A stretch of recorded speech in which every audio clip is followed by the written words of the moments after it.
that way. Oh, it's 6:30. Okay. Being 6:30, June 30th, 2026. Note this meeting is being televised, streamed, or recorded by Bourne TV. If anyone in the audience is recording or videotaping, they need to acknowledge such at this time. Helen from Bourne Enterprise. No one here with flash photography this evening. If anyone from the public wishes to, well, the Zoom is not up at this time. So I mean, what do I do with the Zoom meeting ID? We don't have the Zoom up. So I'm wondering, it may start at 7, but I will say it anyhow. Zoom meeting ID 897-1229-3538. Password all caps, Bourne. All items within the agenda are subject to deliberation and votes. So we're starting this evening just a quick overview of a discussion related to our watershed permit workshop. We just needed to have some further discussion related to recusal and the Ethics Commission. So I just have some notes. Earlier in the spring, I know that MJ had reached out to Marlene to request inclusion in emails that she sent to the board about the permits. This is a change from how we previously left it with the board at our last discussion. Marlene did speak to the Ethics Commission, and I'd like to start with her. I was going to have her provide an update on her conversation, but she's not here yet. But maybe we can just discuss. I know that MJ, you had sent several messages to them, and there had been some back and forth. Yeah, I can kind that. of explain what's kind of going on. Yeah, with that would be great, just for the. Yeah, so I'm going to put my glasses on because I had to write this down. So I do want to talk a little bit about my discussions with the Ethics Commission on this issue. So at the Select Board meeting that we held last October 7th, 2025, I said during the discussion that I had been told by the Ethics Commission that the watershed permit discussions were not general policy discussions, and therefore the 10% of population exemption was not applicable. I said at that time that I did not agree with that position, but that I would recuse myself at that time.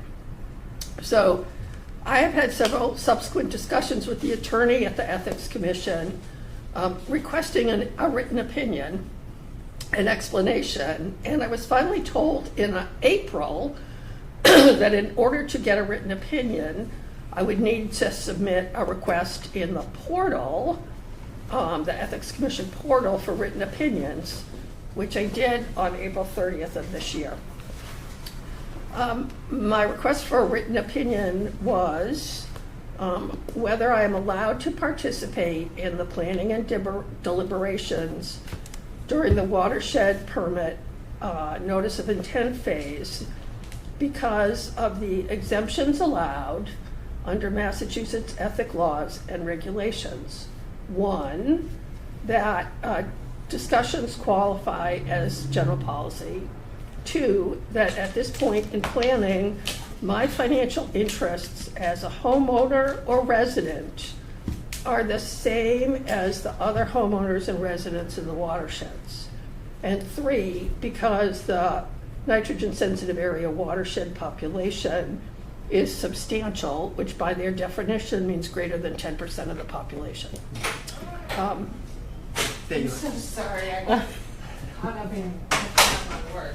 That's okay, it's all right. We just started actually, so MJ's just explaining her conversations with the Ethics Commission. So anyway, so I asked for the written opinion on April 30th. I also asked for explanations of the reasons for the decision. My follow-up in April for a written opinion was really prompted by my realization that I was not being provided notification of meetings related to watershed permits, and then I was not being provided with the information packets for the meetings.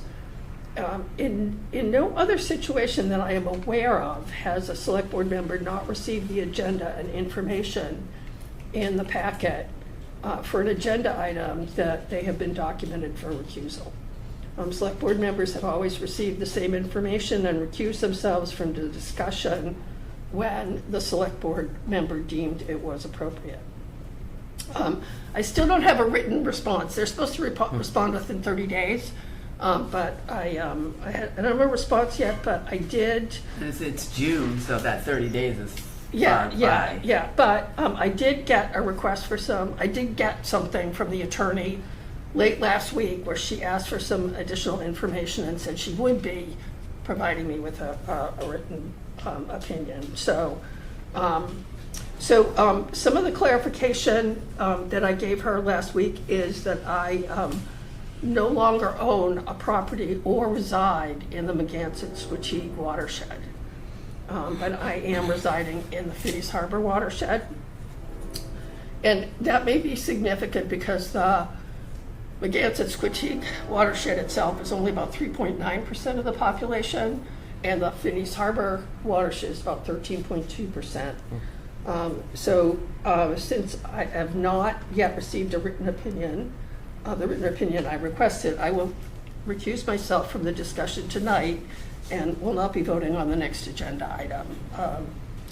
I do, however, expect to receive agendas and packet information and to be able to make a decision to recuse myself as appropriate on the agenda items under discussion by the select board. All right, thank you, MJ. I'll let Marlene settle real quick, and then it says, Marlene, I know I had the note that you did speak with the Ethics Commission. I was going to start with you, but I'll let you go following MJ's once you're ready. Sorry. I forgot That's about okay. these. It's okay. Our days are fast. Do you want Thank me- you. Yeah, grab that, Peter. Sorry. Just, thank you. Thanks, Peter. Put it right here.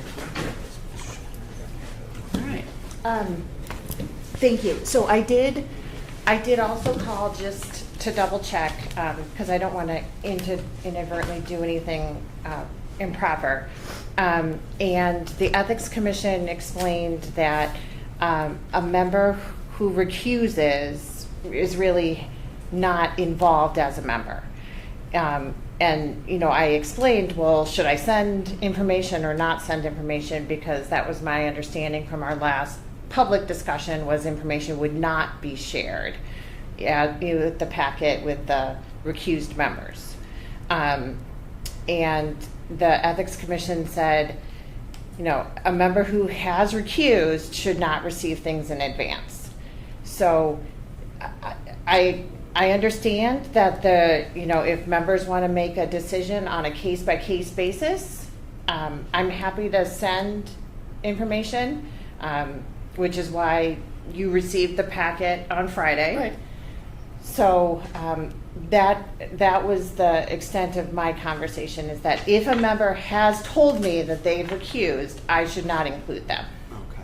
So you're recusing them, you're sending the packet, though. Does that put you in a position that you're violating the ethics No, law? it doesn't. Okay. It doesn't. I'm just trying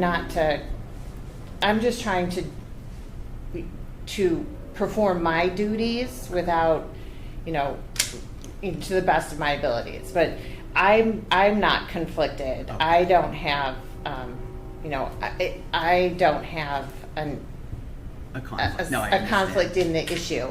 I just know, as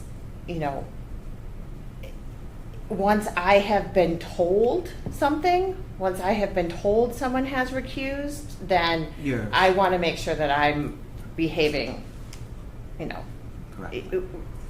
appropriately with that information. So either way, it would be on the person's recusing if they receive the, Yes. if they Yes. say they want it and they receive it, and if it's a violation, it wouldn't be on you, it would be on that person. That's correct. Because they kind of essentially. It's the member's responsibility to comply. Okay. So, because we had a discussion in public where members said they were going to recuse and would not receive the packet information, I'm fine with changing it. I just want to be clear and open about it. Okay. Can I- Okay. can I Sure, just- please. Yeah, so I didn't understand that saying I was recusing at that time would mean that I wouldn't get the packet. Because there's a lot of times where members recuse. We have members who recuse from sewer rate discussions, but yet they still get the packet with the sewer rate information, and then they say, I'm recusing myself on this agenda item. So and because I'm still in discussions with them, still at this point doing it. And I don't know what I will get back, and I don't know what my final decision will be, but right at this time, I would like to get the written opinion before I permanently recuse or not. Because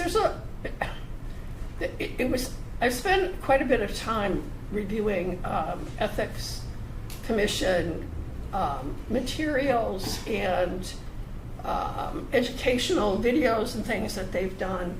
And one of the things that I learned that was different from my understanding before is that if you are a member and you recuse yourself as acting as a select board member, it does not negate your right to speak on the issue or to express your opinion on your issue. It doesn't take away your free speech rights. And that was not something that I really understood before. I think people are often encouraged to sort of like leave the room and not participate so they don't have influence, but it's not required. And that was news to me. It was different. Okay, any other comments? Peter? No? Okay. All right. So before you move to the next agenda, I'm going to recuse myself from this discussion. To be continued. To be continued, right. Only one item, so it shouldn't be too long. We'll come get you. All right. So, next is review and discuss draft RFQ for engineering and consulting services. Sorry. Apologize again. Let me pull it up. worries. It's all right. So I'm always all. in your packet, I have updated the RFQ based on our previous discussion, which was a little while ago now. And I've also included a schedule of kind of when things would be due. The only piece that's not in here yet is our standard contract, just because it adds a lot of pages and. Okay. But the standard, town council's standard contract will be included when it's put out on the street for consulting services. So, but the scope of work that we previously discussed is in there. Really just the very first phase of kind of data gathering, water usage, and updating the nitrogen thresholds so that there's a very clear and firm foundation on what the targets are before any options or alternatives are evaluated. Really, we need to get a baseline agreement with DEP at the very beginning on what is the amount of nitrogen that has to be removed. So that's really the focus of this first phase, is getting that baseline agreement with DEP, as well as creating the methodology that will be used. The town will have a requirement, an ongoing requirement to update these nitrogen threshold numbers. So my recommendation is it will benefit you in the long run to develop your methodology when you're putting your watershed permit together. And then you can have that in place throughout the 20-year term of the permit. Because I think, if I remember correctly, every 5 years, DEP will require this kind of updated look. And, having a consistent methodology from one review period to the next review period is going to be important. So that's something from kind of upfront from the beginning to keep in mind.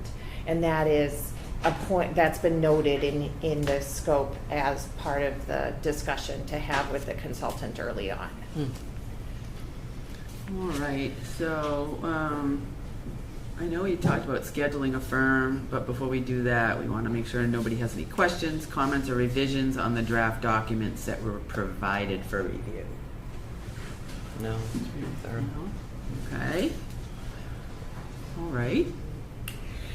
So this is set up essentially kind of with the most aggressive schedule. Yeah. So if you're comfortable with this and are able to vote it tonight, then we would work to put it in the central register and post it on the procurement portion of the website next week, next Wednesday. And then there's a schedule for time for anyone to respond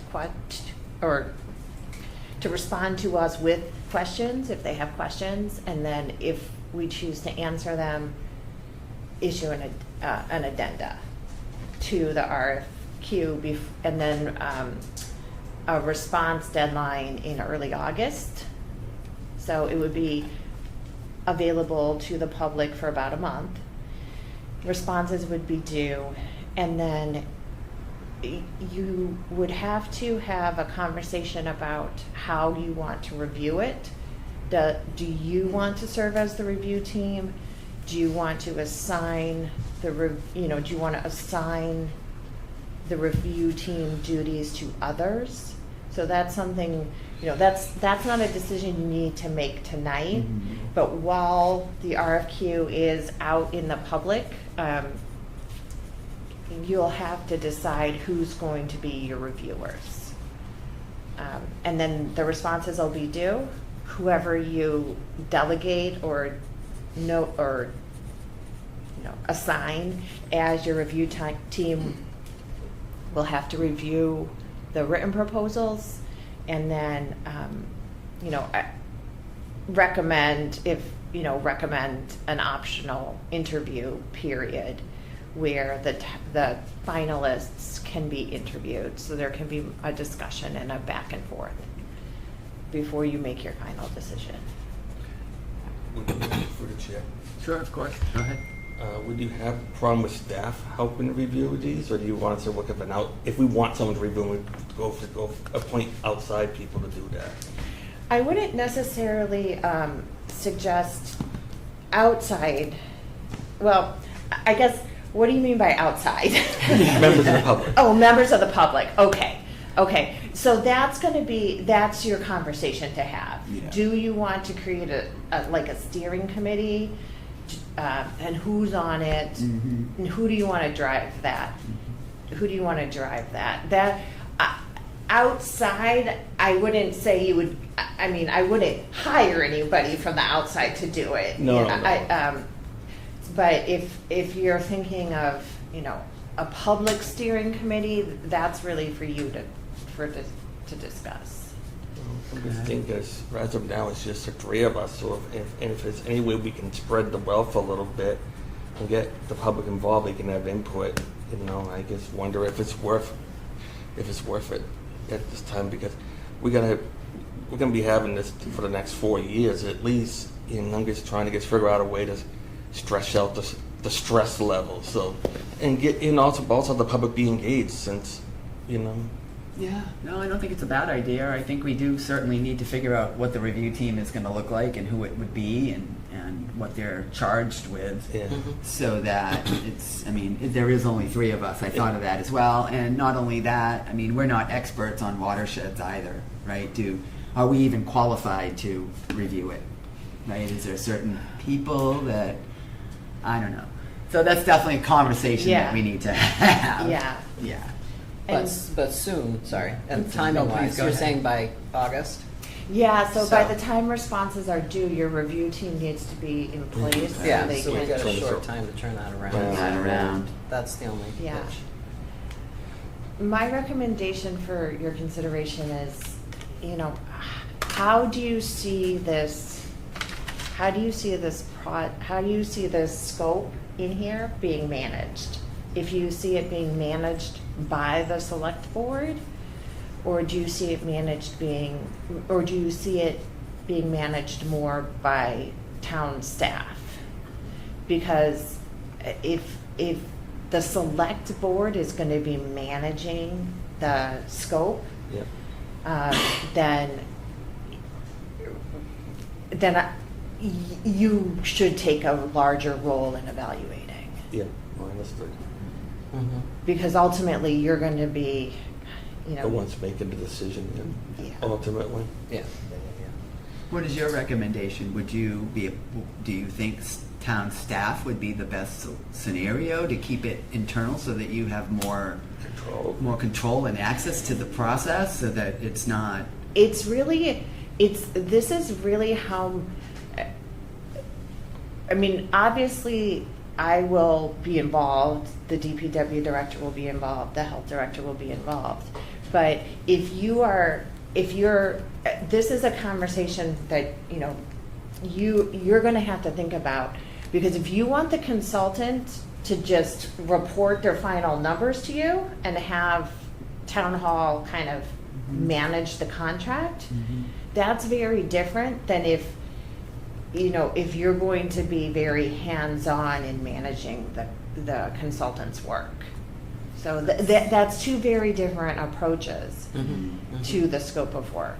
And it's important to kind of figure that out before we start. Yeah. Right. Yeah. That's All right, so we'll make sure we get another agenda item too, Yeah. so we can all think about that and then figure out what next steps Yeah, are. yeah, we need a week to Yeah, digest this. Yeah, definitely, you know, definitely give some thought, because the scope is very data heavy. Yeah. You know, it really truly is analysis of water use data and scientific modeling and calculations. So it's, you know, it could be the fact that the kind of the final report is presented to you with, you know, some check-ins along the way, where it's not, you know, heavily discussed as part of your regular work.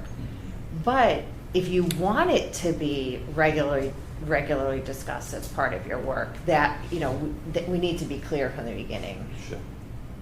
You know, if you want a monthly update, that's a very different contract with your consultant than it kind of, do you want one check-in and then a final report? Right. Okay.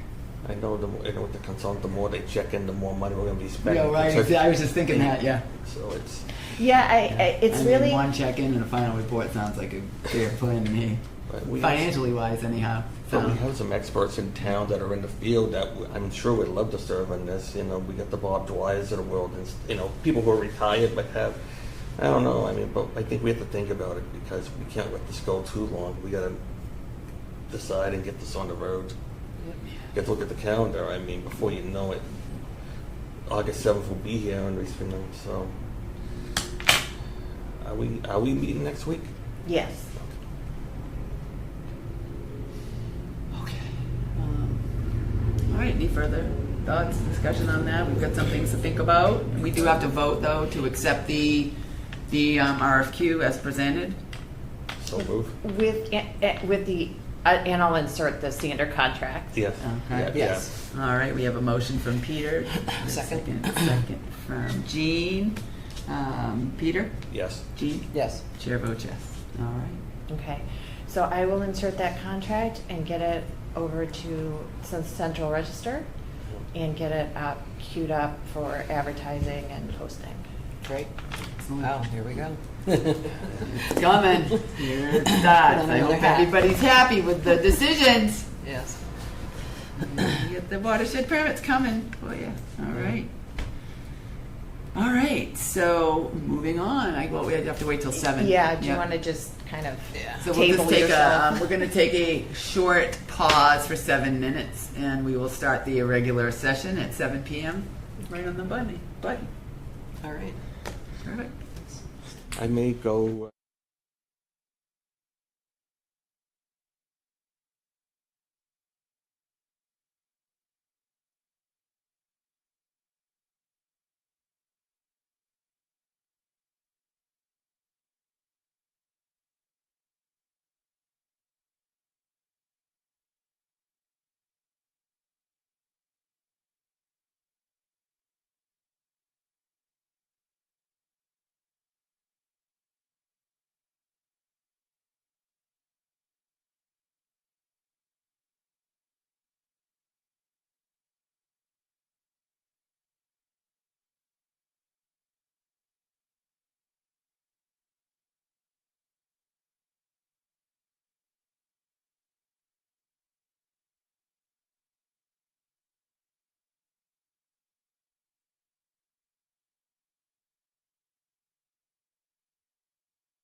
Just Peter. All right, 7 p.m. That one jumped up on me. Being 7 p.m. Note this meeting is being televised, streamed, or recorded by Bourne TV. If anyone in the audience is videotaping, they need to acknowledge. Helen already has. Zoom meeting ID 897-1229-3538. Password all caps Bourne. Zoom chat will not be monitored. Participants who wish to speak must raise the hand icon until the chair asks them to unmute.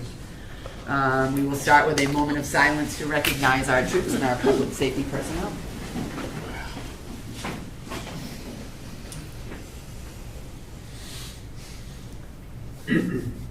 Salute to the flag.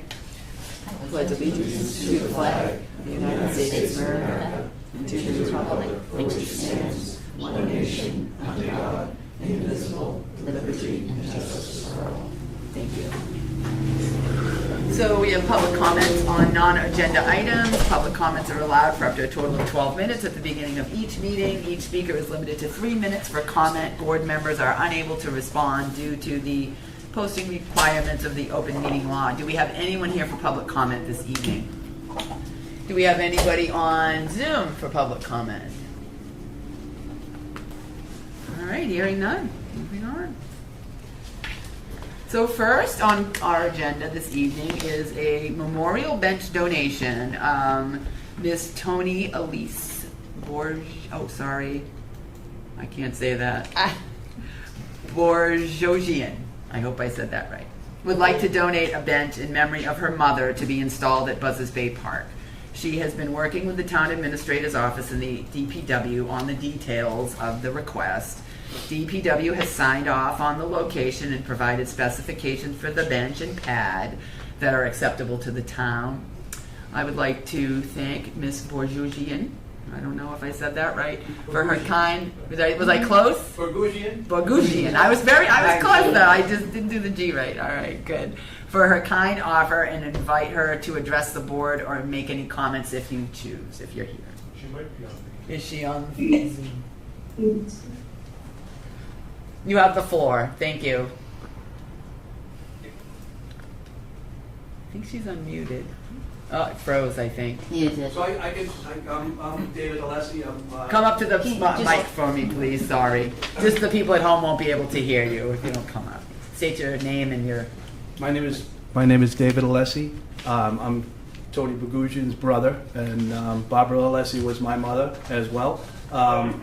My mom lived on Buttermilk Bay for many, many years, and her happy place was to be riding her bicycle along the canal in the morning. And she had so many adventures there, seeing stripers and fishermen, and that was where she was the most happy, was to ride up and down the canal, 8 miles and 8 miles back. That was just her happy place, and we hoped that we could get a bench there and just memorialize her and go there and sit and have peace. Yeah, very sweet. Well, I'll go turn to the select board. If anybody has any comments, thoughts, or questions related to the bench, go ahead, Impact. I do have a question. There's like 2 different pictures of the location of the bench. So on Matt Zwiecki's memo, when you look at the picture, it looks like the bench is going in the picture above the walkway. But when you look a couple pages after that, that's on page 24 of the our packet. But if you look on page 26, the picture there is like an X in the walkway. Yes. Can I be heard? Please go ahead. Yes, ma'am. Go ahead. I'm sorry. I'm Tony. Hi, Tony. Nice to meet you all. It's the picture with the circle and the X. The other one was just a map that Matt had sent us.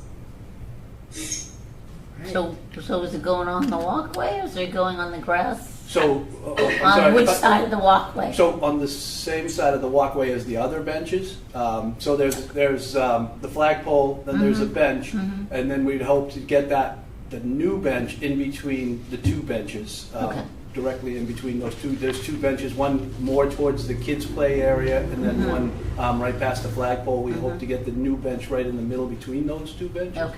Where's the flag? facing the canal. Flagpole's right there. You can barely see the flagpole's kind of in that triangle. Are you looking on toward the page 27? The It's in second the picture. picture too. I think it's On in the page middle of seven. the triangle, maybe. In the triangle. The, Is that it? well, my question was, because where the walkway is, and Mm-hmm. then you come down into the main section of Buzzards Bay Park, when they do events there, they usually have vendors and stuff all along that bottom. So if it's going above, I think that's fine. You mean that? If It's in line with the other benches. Just other benches there. You Okay, can't see so them it's on above, this. It's above. the Yes, it is. walkway. Yeah, Okay, it's so I have no above, yeah. problem there. Yeah, yeah. Yeah, that's fine. It was just, I didn't understand, so Okay. I appreciate that. Thank you. All right, any further discussion? No, I think it's sweet. All right, do we have a motion?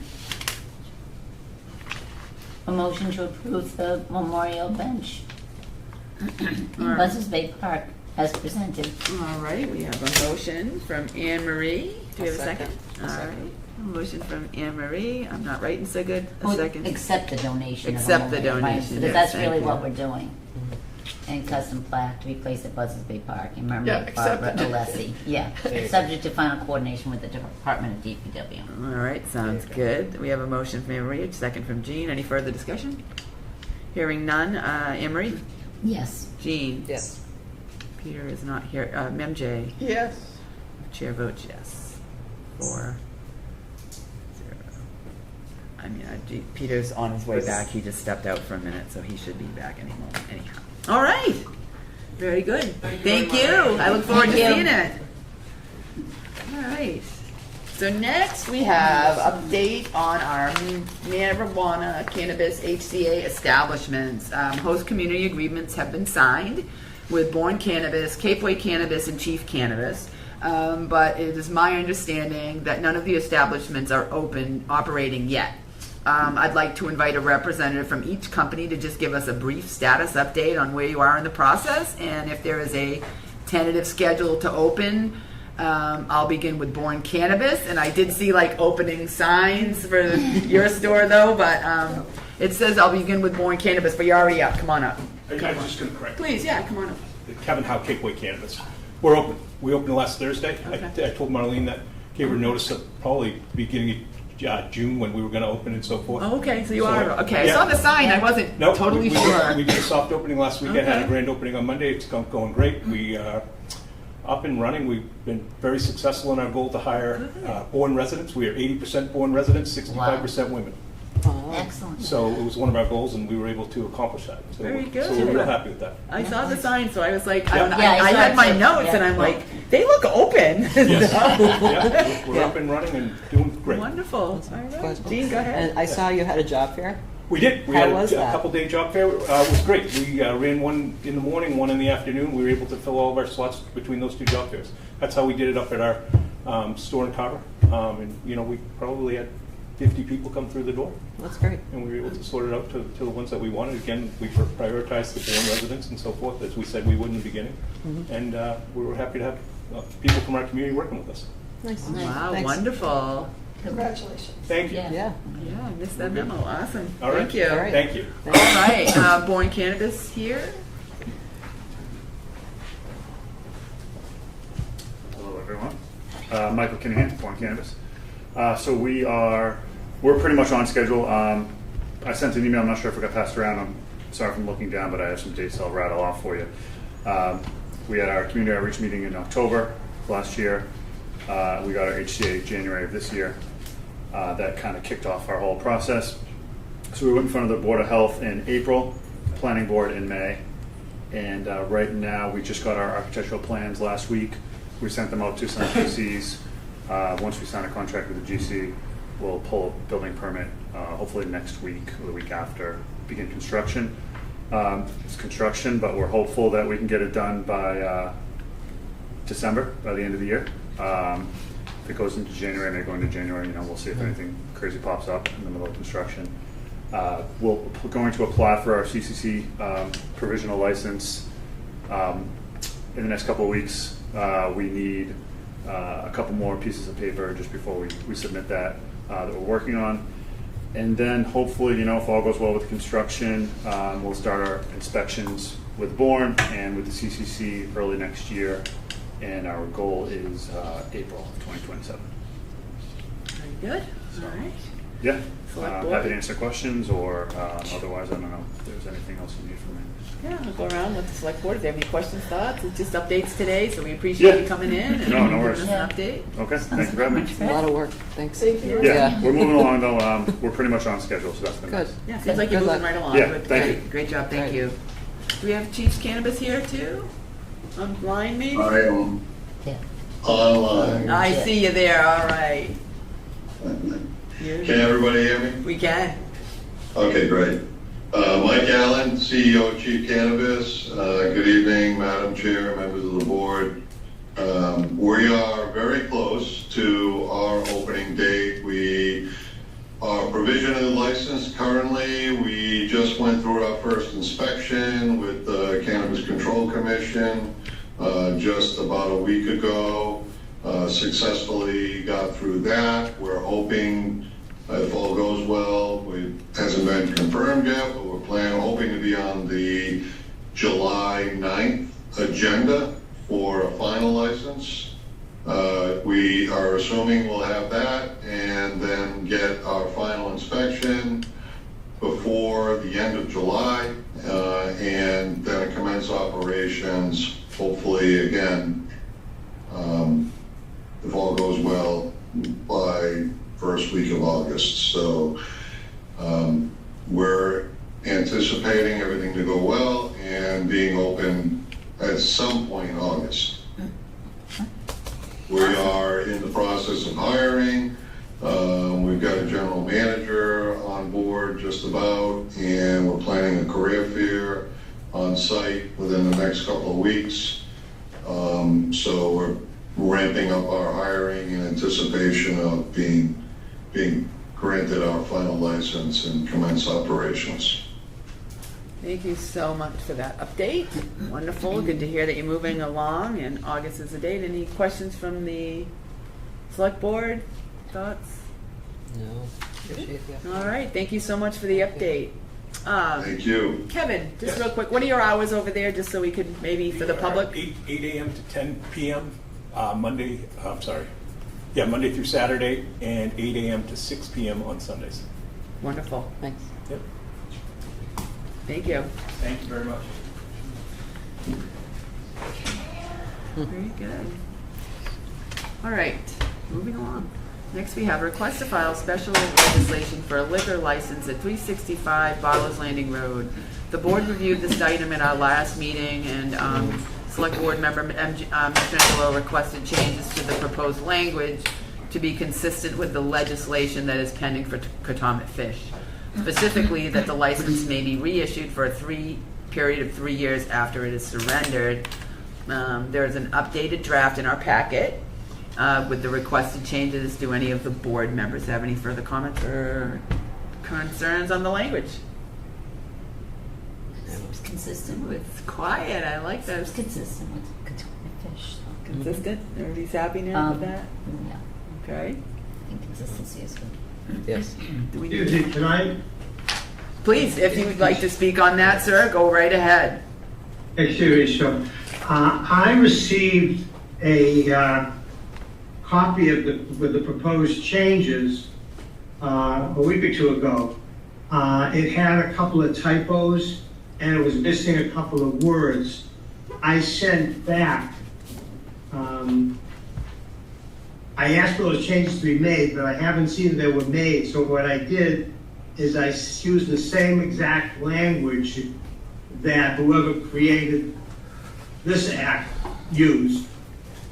But I corrected a couple of typos and I added the words "or certificate" in 2 places in subparagraph B. I would just like to make sure that the corrections have been made and that the words "or certificate" have been inserted in 2 places in subparagraph B. Yes, we did make those changes. Okay, those changes have been made. Thank you for that. Thank you. Okay. All right. So do we have any, Peter just came in, so I'll just go real quick. Peter, we're just reviewing the Item 6. item 6, the special legislation change of language. We're just making sure that nobody has any further comments or adjustments to that language. Oh, good, thank you. Okay. Good? Everybody's good? We need a motion for this? Yes. All right. If everyone is okay, you would make a motion to file this with the legislature for their approval. So, All right, we have a motion from Peter. Do we have a second? Second. Second from Jean. Any further discussion? I have a question. Sure. So we are right now in crunch time for the end of the legislative regular session. Do you know, Marlene, what happens if it doesn't get approved in this session? Is it still eligible for special, or does it have to wait till next year? I'm just curious about No, I would have to talk to the delegation about that. Okay, I mean, it is something we'll have to monitor because there's a lot of legislation right now outstanding. This is a kind of a difficult time to file new legislation. So we may have to refile it next year. We'll let the legislators handle that, but Yeah. that's the process we're in right now. Thank you for that. We have a motion from Peter, a second from Jean. No further discussion. Anne Marie? Yes. Jean? Yes. Peter? yes. MJ? Yes. Melissa? Yes. Chair votes yes. 5-0. Yeah. Perfect. Thank you. Alright, so next we have our FY 2025 financial audit presentation. We are joined this evening by Erica Fleming, the finance director, and representative from CLA, the town's independent audit firm. The fiscal year 2025 financial statements were provided to the board previously and are available on the finance department's website for the public. Tonight, Because I couldn't find them today. I thought I was finding FY '24. yeah, everyone's got that, Marley. Tonight we will hear a brief presentation about the town's financial position as of June 30th, 2025, and I will ask Marlene to address about the website after. I'll defer to Erica. Yeah, okay, perfect.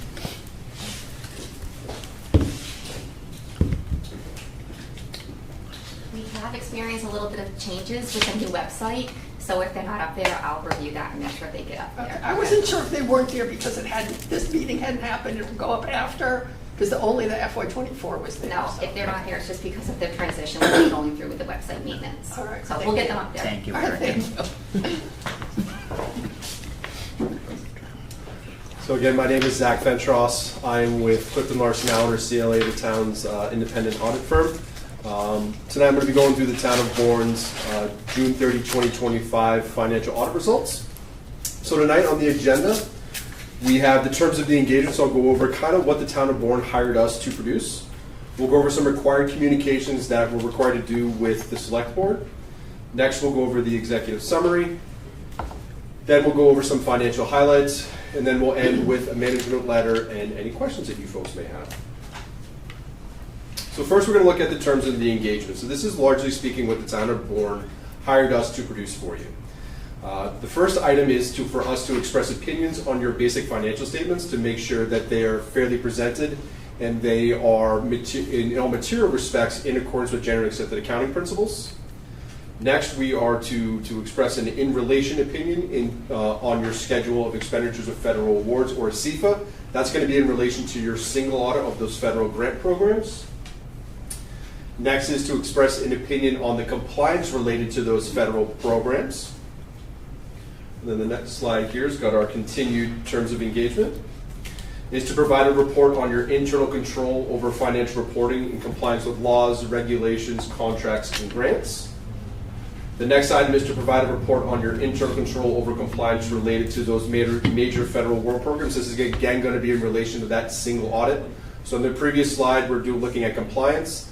And on this one, we're going to be looking at the internal control over that compliance. And then finally is to provide a management letter based upon any identified control deficiencies. So first we're going to do some required communication. So this is some required communication that auditing standards are required us to do with you folks here tonight. So overall, there were your significant accounting policies can be described in the first note to your financial statements. We didn't identify any transactions that lacked any authoritative guidance. All of your significant transactions are included in the financial statements and they are posted in the proper period. The financial statements, we found them to be neutral, consistent, and clear. And then this year, the town did implement 2 new accounting standards. The first one is your Governmental Accounting Standards Board Statement number 101, or GASB. That related to your compensated absences. And then the second one was the Governmental Accounting Statements Board Statement number 102, which related to certain risk disclosures. The town did work through this, but there were no disclosures necessary to be included in your financial statements, and sometimes that happens when there's new accounting standards. So the only one that you'll be seeing reflected in your financial statements is the Governmental Accounting Board Statement number 101. As far as estimates go, we identified 3 estimates with a higher degree of uncertainty, and that is your net OPEB liability, and OPEB stands for your other post-employment benefits, your IBNR, which is incurred but not reported, and then finally your landfill liability. We didn't identify any difficulties, we didn't encounter any difficulties. There were no uncorrected misstatements, and there were no disagreements with management throughout our audit process. Moving on to the executive summary. The first is your financial statement audit. The town did receive an unmodified opinion, and that can be found on pages 1 through 3 of your financial statements. This is the best opinion you can receive from an independent auditor, and it's the same opinion that the town has received in prior years. For the management letter, there were 2 comments this year. I'll get into that a bit more during my presentation, but the first one is a repeat from the prior year, and the second one is more of an informational comment. It's nothing that the town did incorrectly or something along those lines, but again, it's just more of an FYI comment than anything. And then for the single audit,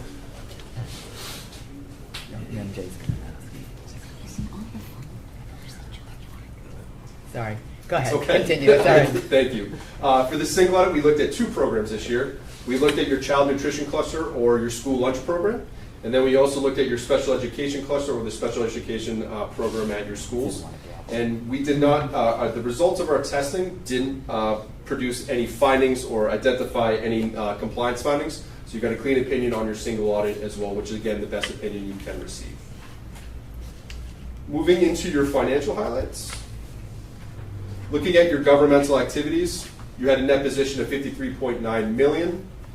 In the breakdown of that $53.9 million, your net invested in capital assets is about $105 million, and then you had restricted net position of about $35 million, and then you had an unrestricted deficit net position of about $86 million.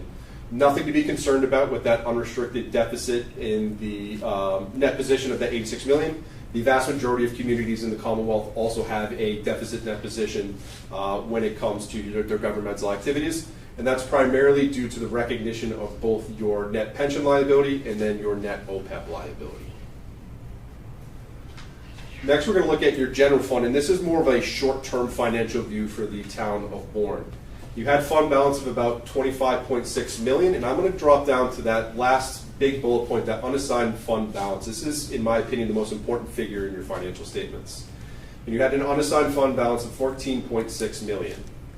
The reason that this is the most important number in your financial statements is really twofold. The first is your starting point for your free cash calculation, and the second is users of the financial statements will look at this number and look at some ratios that we'll look at on the next slide to kind of have an idea of the financial flexibility of the community. So before I jump into the next slide and kind of go over that ratio, I want to talk to you about unassigned fund balance. It did decrease by about $2.6 million from the prior year. And the reason that it decreased was that you utilized free cash for both fiscal year 25 and fiscal year 26 budgeting purposes. So you started the year with about $17.2 million in unassigned fund balance. You utilized $3.5 million during your fiscal year 2025 budgeting process. You earmarked an additional $3.4 million during your annual town meeting for your 2026 budgeting process. And then you increased it slightly by about $3.7 million due to the favorable turnbacks during fiscal year 2025 when comparing the final budget to your actual results. What I mean by that is, during fiscal year 25, revenues came in greater than you anticipated, and expenditures came in less than you anticipated to a combined balance of about $3.7 million. So again, you started with 17.2, utilized 3.5 for 25, earmarked 3.4 for 26, but then increased it back up by 3.7 due to those results of operations that occurred during fiscal year 25, which is why you see that about $2.6 million decrease from the prior year. So moving on next, we have this ratio that I was talking about. And one of the ratios that a lot of users of the financial statements, like your bond rating agencies, that they'll look at is they'll compare your general fund unassigned fund balance to the expenditures and transfers out in your general fund.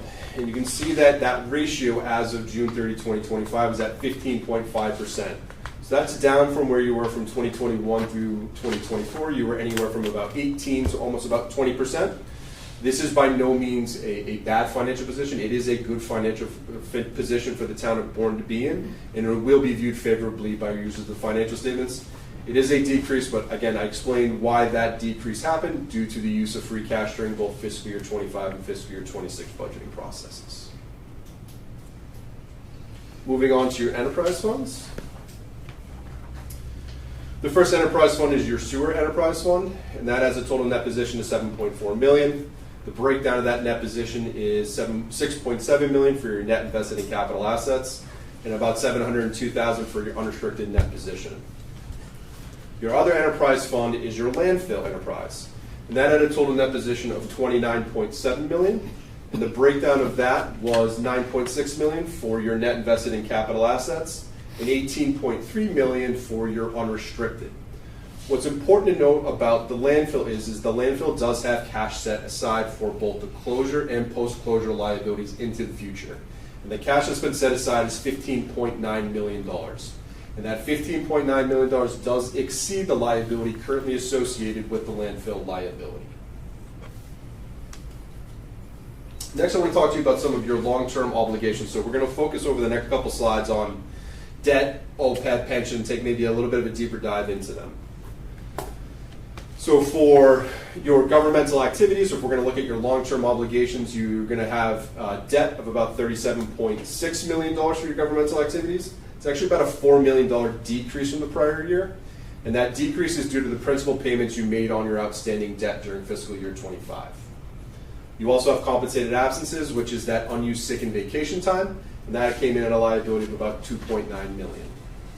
For your business type activities, your long-term obligations were $19.6 million, and that represents, the breakdown of that is $5.3 million for debt, which is about a $650,000 decrease from the prior year, and again, that decrease, similar to your governmental activities, was due to the principal payments that was made on your outstanding debt. You have a landfill liability of $14 million, and then your compensated absences, again, that sick and vacation came up to $267,000. Moving on to OPEB. So OPEB stands for, again, other post-employment benefits. This is essentially the liability associated with retiree health insurance. So what the town does is they hire an actuary to come in and determine what that liability is into the future. And your actuary actually determined that liability to be $93 million. But the town, if you see that second bullet point, the town has already started to put money aside to fund that liability. You've put $12.6 million aside to fund that liability, which is why you have a net OPEB liability of $80.3 million. So that's a funding percentage of 13.6. And I know that doesn't sound like a lot, and quite honestly it isn't, but when you're looking and comparing to other communities in the Commonwealth, what we see as an average is anywhere from 0 to 10%. So the town of Bourne is slightly above where your contemporaries are in other communities in the Commonwealth at 13.6%. A lot of communities just recently started to begin funding this liability. So again, that's a good financial position for the town of Bourne to be in, that you're slightly above where the average is in the Commonwealth. What users of the financial statements also like to see is a commitment to making contributions to that OPEB trust fund year over year over year, which the town of Bourne does do. Again, that's going to be viewed favorably by your users of the financial statements that you're making a commitment to funding this liability over the long term. The last two bullet points there are just some sensitivity analysis. And what they're really showing is how drastically these liabilities can change if you were to change, whether it be the discount rate or the healthcare trend rate, 1% up or 1% down. It really can have a very large impact on the outcome of that liability. Moving on to the net pension liability. So the town is part of the Bristol County Retirement Association. And the Barnstable County Retirement Association. That's okay. And so the town has a net pension liability of $43.1 million. What this represents is the town's proportional share of that unfunded liability. And the town's proportional share of that unfunded liability is 5.7%. What's important to note is that this figure is based on December 31st year end, not a June 30 year end. This is the only number in your financial statements that's not as of June 30, and that's because the retirement system has a 12/31 year end. All retirement systems in the Commonwealth have a 12/31 year end, so it's always about 6 months in arrears. So just so you should know that that liability is as of December 31st, 2024. And that brings me to a close of the financial highlights. For the management letter, like I said, that there are 2 comments. The first is the DPE inventory tracking, and this is a repeat recommendation from the prior year.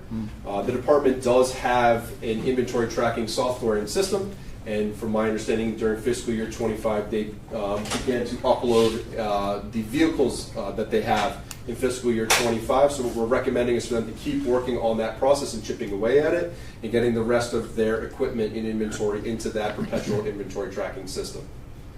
Now, this next item is an informational comment. Again, it's nothing that the town did wrong or anything along those lines. We just wanted to provide some clarity on some upcoming accounting standards. The first one is the Governmental Accounting Standards Board Statement number 103, which is a change to the financial reporting model. That will be implemented in your 2026 financial statements. And it does have some slight changes to your financial statements, which we will assist the town through. There's going to be some changes to the management discussion and analysis. It's going to provide some more information and clarity. And then it also is going to potentially change some classifications, and we'll go through this with the town. It'll change some classifications for your proprietary funds, whether your revenues and expenses, they may be reclassified as operating versus non-operating. Again, I don't think this one is a big lift. It should be fairly easy to implement during fiscal year 26. Governmental Accounting Standards Board Statement number 104 is disclosure of certain capital assets. It's just a disclosure item to provide some more clarity. It should be a very easy lift, nothing crazy. And then statement number 105 is going to be implemented in fiscal year 27, and that just again is providing some more clarity on subsequent events. I don't anticipate that to be a rather large lift in 2027. It may be applicable in 27 or 28 or 29 whenever the town has a subsequent event that needs to be disclosed. It's just going to provide some more clarity on that event. And I will open it up to questions. Thank you very much. Thank you. So I'll go around the select board. Start with Peter. You good? No, you're good? Yeah, Everybody? it's a great summary. Yeah. I'm still reading. I'm still absorbing myself. MJ Still- might have still some reading the questions. big I know you're packet. Jean. Can you actually go back to slide 11? Sorry. I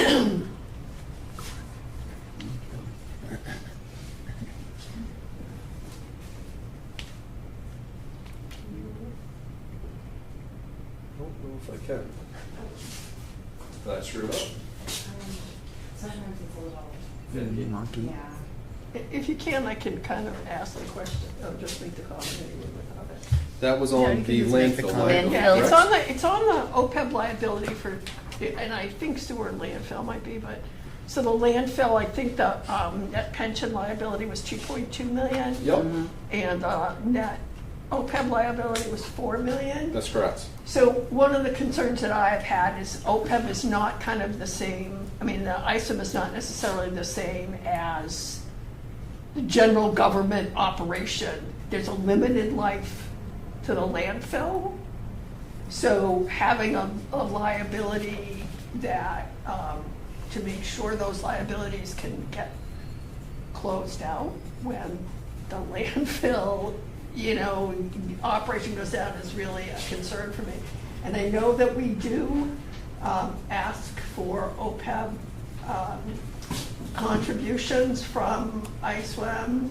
When we started addressing our OPEB, we did both. And I think we do maybe 37,000 from sewer, and it's a couple $100,000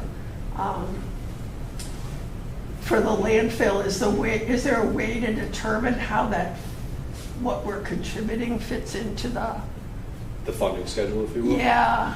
I can speak to to the pension liability. By law in the Commonwealth, the retirement system needs to be fully funded by 2040. I don't know if your retirement system is, do you know what the? I think it's ahead of schedule. That is. 37, I believe. but- Okay. So I don't It know. was 33, 34, it was going up, but yeah. By 40, by law, they're required to be Yeah. fully funded. So I wouldn't be concerned, I understand what you're saying, and I wouldn't be concerned from the net pension liability perspective. The net OPEB liability, do you know how much they contribute on an annual basis? I think she was correct with a couple $100,000. Yeah, it's correct? usually 260,000 for ISOM and 30,000 for the sewer average. Right.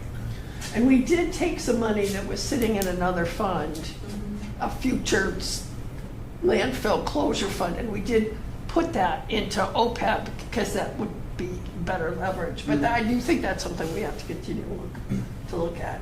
And also, I'm interested in how things go. I feel that we were under some free cash pressure for capital this year but we did spend $1.75 million of free cash for the Southside Fire Station land, which we needed to do. But that's another thing I think that we have to continue to watch. So, thank you very much. I think this was obviously a good audit, and we're holding our own. Certainly are. Thank you. Thank you so much. If I could real quick, I just want to thank Erica and her team for being well prepared. Of course. We ask a lot of questions, we ask for a lot of information, and Erica is always very pleasant and easy to work with and always very well prepared. So I just want to say thank you to Erica and her team for being very easy to work with. Thank you. That's Thank good. you. That's Thank good to you. know, and we appreciate the comments. I know, I'm sure Erica does. I don't think we say enough in this room, and I'll say it, how well our town staff at Town Hall do on their day-to-day, because we do not say that often as we should, I would imagine. Thank you for that reminder. All right, so next we have FY26 operating budget year-end transfers. There are some year-end budget transfers that are necessary at the end of FY26. These were reviewed by the Finance Committee yesterday, it was last week. No, Yesterday. last night. Last night, right? Yeah, and they Okay. did approve them. Yes, okay, yep. In the evening last night, and I would like to invite Erica to explain the details of the transfers. Good evening. Okay, so here we are at the end of the fiscal year, literally. That day. So, at the end of each year, we have some flexibility during the months of May and June and the first 15 days of the next fiscal year to transfer any appropriated funds from one appropriation to another. So this year we are requesting 2 appropriation transfers, one to supplement the snow and ice deficit, and the other to supplement the fire department overtime salaries. Okay. Well, that was pretty simple. All right, any questions or comments from the select board? It's pretty clear on that? I'm sure, MJ, you look like you might have a question. Yeah, it seemed, when I looked at the numbers, it doesn't seem that what we're transferring covers the whole fire department overtime. Were there other It does other not. salaries that could cover? Correct, yeah. The fire department overtime salary deficit is going to be approximately $350,000. So we did utilize all of the reserve fund transfer. The Finance Committee voted to recommend that last night in the amount of $250,000. We're using $50,000 here. And then approximately the remaining difference, approximately $50,000 from some expenses that the fire department didn't utilize, so kind of their turnbacks, and that will make the department whole. We do have excess or surplus in the health insurance appropriation that will cover these transfers. All right. Any other questions, comments? All right, hearing, thank you. That was pretty. So we need a motion to approve the Do we need a motion? transfer of $143,527.74 as recommended. So we have a motion from MJ. Do we have a second? Second. Second from Anne Marie. Any further discussion? Hearing none. Anne Marie? Yes. Jean? Yes. Peter? Yes. MJ? Yes. Chair votes yes. Thanks, MJ. Excellent. Thank you. And Marlene has the form for you to sign, Melissa. Yes. I did already. I did already, I promise.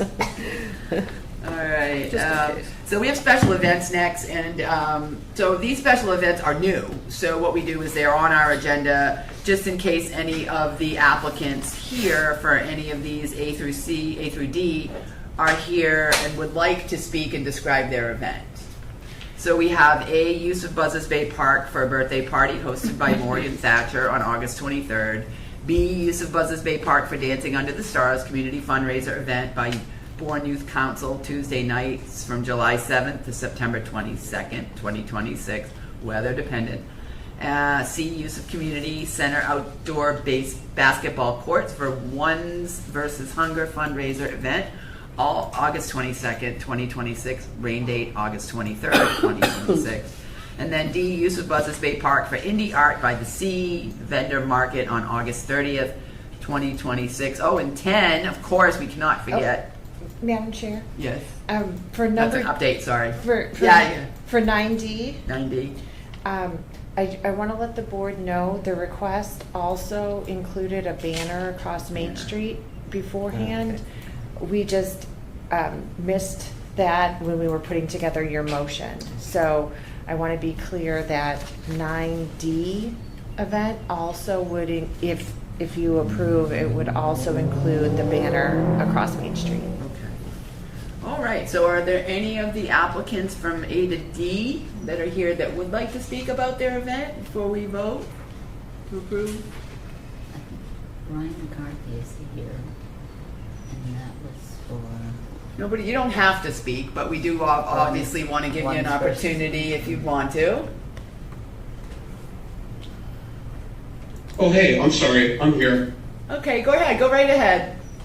Hi, I am representing New England Open Markets, and we're going to be hosting, or hoping to host, Indie Art by the Sea. This is our first time in Bourne. We've been producing markets for 23 years in New England, and we're just a little unclear about the process, but Maria at City Hall has been guiding us through. We've already spoke to the chief, the captain of the police department. Fire department has sent us a message, and health department. The police captain has requested that we have 3 detailed police, excuse me, down by the park, just to help mitigate traffic. And fire just wants to inspect the food trucks that we're going to down there. So it's 110 vendors and then 6 food trucks. Hello? Hello? Yeah, we can hear you. Yeah. And then if there were any packaged food vendors, health department just wants to make sure that they have all their documentation updated through the town. Other than that, we weren't really aware of anything else that we need to do. As I said before, we're pretty much new to permitting in Bourne. We've done festivals in Plymouth and throughout New England for 23 years. All right. Well, thank you. I think the town administrator's office could tell us if everything's in order for your application. Yes. And everything is in order, so you look like you're all set. We appreciate you presenting. Thank you. Thank you very much. All right. Do we have anyone else here from any of the other? Ryan McCarthy, I think, is one of the. You here for one of these projects, sir? Go right ahead. Yes, I'm here with Ones vs. Hunger, the proposed 1v1 basketball tournament to raise money for the Bourne Food Pantry. So basically, I was just looking to put together an event for the community. It would be for high school boys and girls, college boys and girls, and then an older division. Each contestant would give $20, and then they would be in the event. And I'm looking to give half the money to the Bourne Food Pantry and then half the money to the winners of each division. And I did have a few questions just pertaining to if I would need any permits for the event and how much parking is at the community building. So I will divert to the town administrator for those answers, but I do believe if you're on the agenda, you usually in order. No correct? no additional permits would be necessary. And there's about 120 spaces at the community building, but some of those spaces could also be filled by people who might be using the playground or other amenities here at the property. So you aren't guaranteed all the spaces, if that makes sense. Does that sound good? Okay, yeah, thank you. All right, thank you. All right, do we have any other applicants here that want to speak on these special events this evening? All right, hearing none, we will move to a vote. Motion to approve. Well, are we going to do these one at a time or take questions from the board? Do you want to, well, I mean, we could vote and then take questions. Do you want me to do them one at a time? I mean, we can do them. Yeah, just in case. Yeah, you want to do them at once? All right, so why don't we do we have a motion from, who was it, MJ? To accept use of Buzzards Bay Park for, let's just do A, for Morgan Thatcher on August 23rd. Subject to conditions from town departments. Second. All right. So MJ, did you make that motion? I said. I thought you did. No. I didn't make the motion, All right, but so I'll take Peter's credit. making the motion. That's fine. Whatever. Moving right along I didn't here. hear it either. Well, we're doing them separate now. So let me get on moving on here. The Kia, new do we have a ones we second? usually do. Yeah. Second. Thanks for educating me on that. I appreciate it very much. Peter, second from Jean. Do we have any further discussion on agenda item, special event item A? No? Hearing none? Okay. All in favor, say aye. Aye. Okay, thank you. There we go. Opposed, abstentions, none? Okay, great. Okay, moving on to B. Do we have a motion to accept Dancing Under the Stars as presented with the recommendations from the departments? So moved. All right. Second. We have a motion from Jean and a second from Anne Marie. Any further discussion? All right, hearing none. Can all in favor say aye? Aye. I'm not going to do roll call for all 20 of these here. All right, so number C, we got letter C, community center outdoor basketball for Ones versus Hunger. I have a question on this one. Sure, go ahead. Our basketball courts here at the community building are highly used, and this is like a Saturday, right?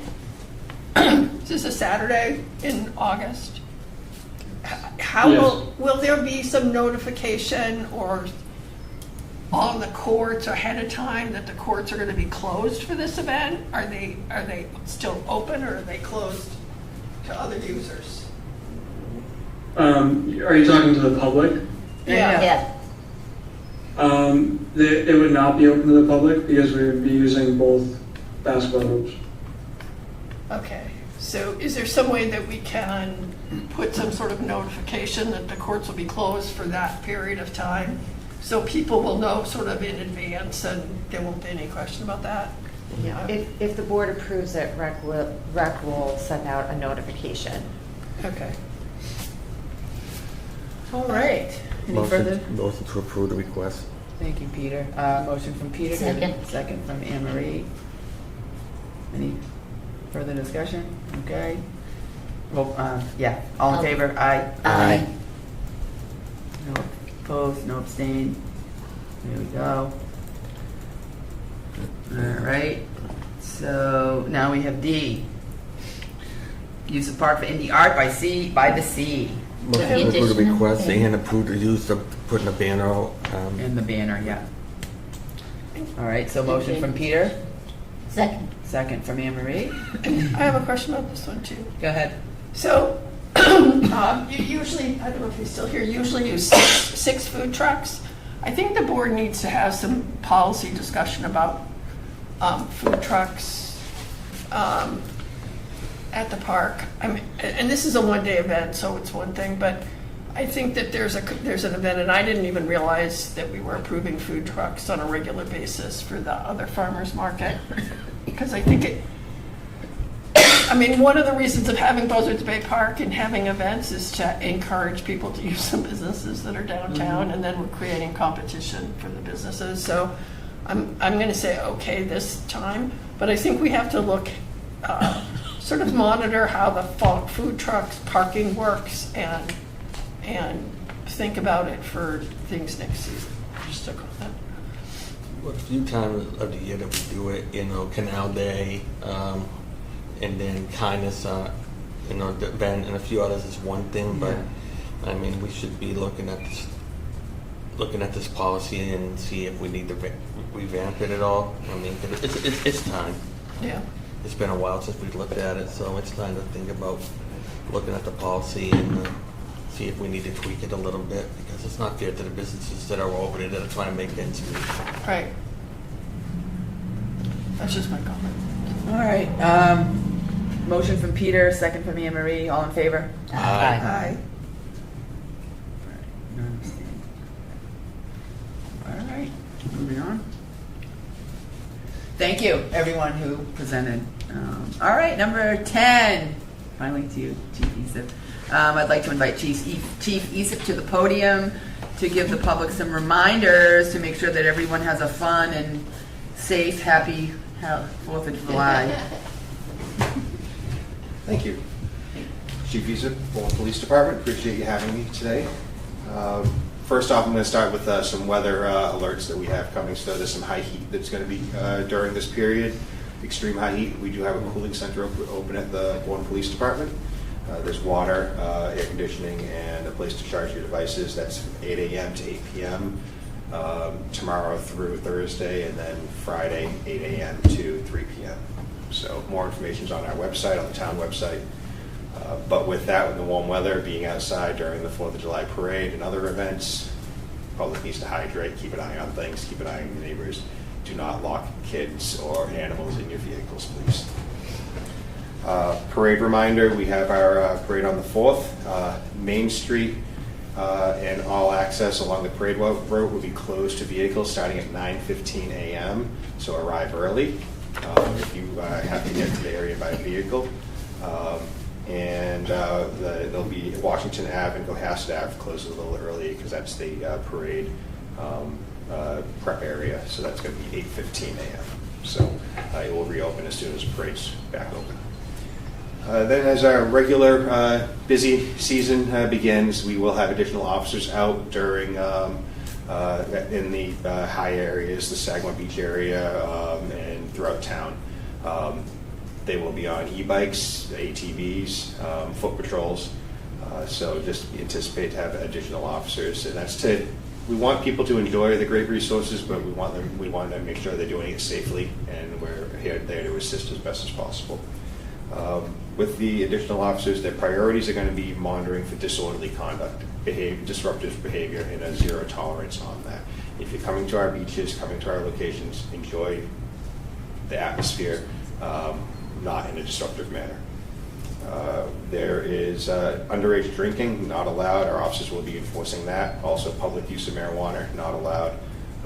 That's subject to citation. Town bylaws and also the rules of the beaches voted by the Select Board prohibit fires and grills on the beaches. We do enforce those.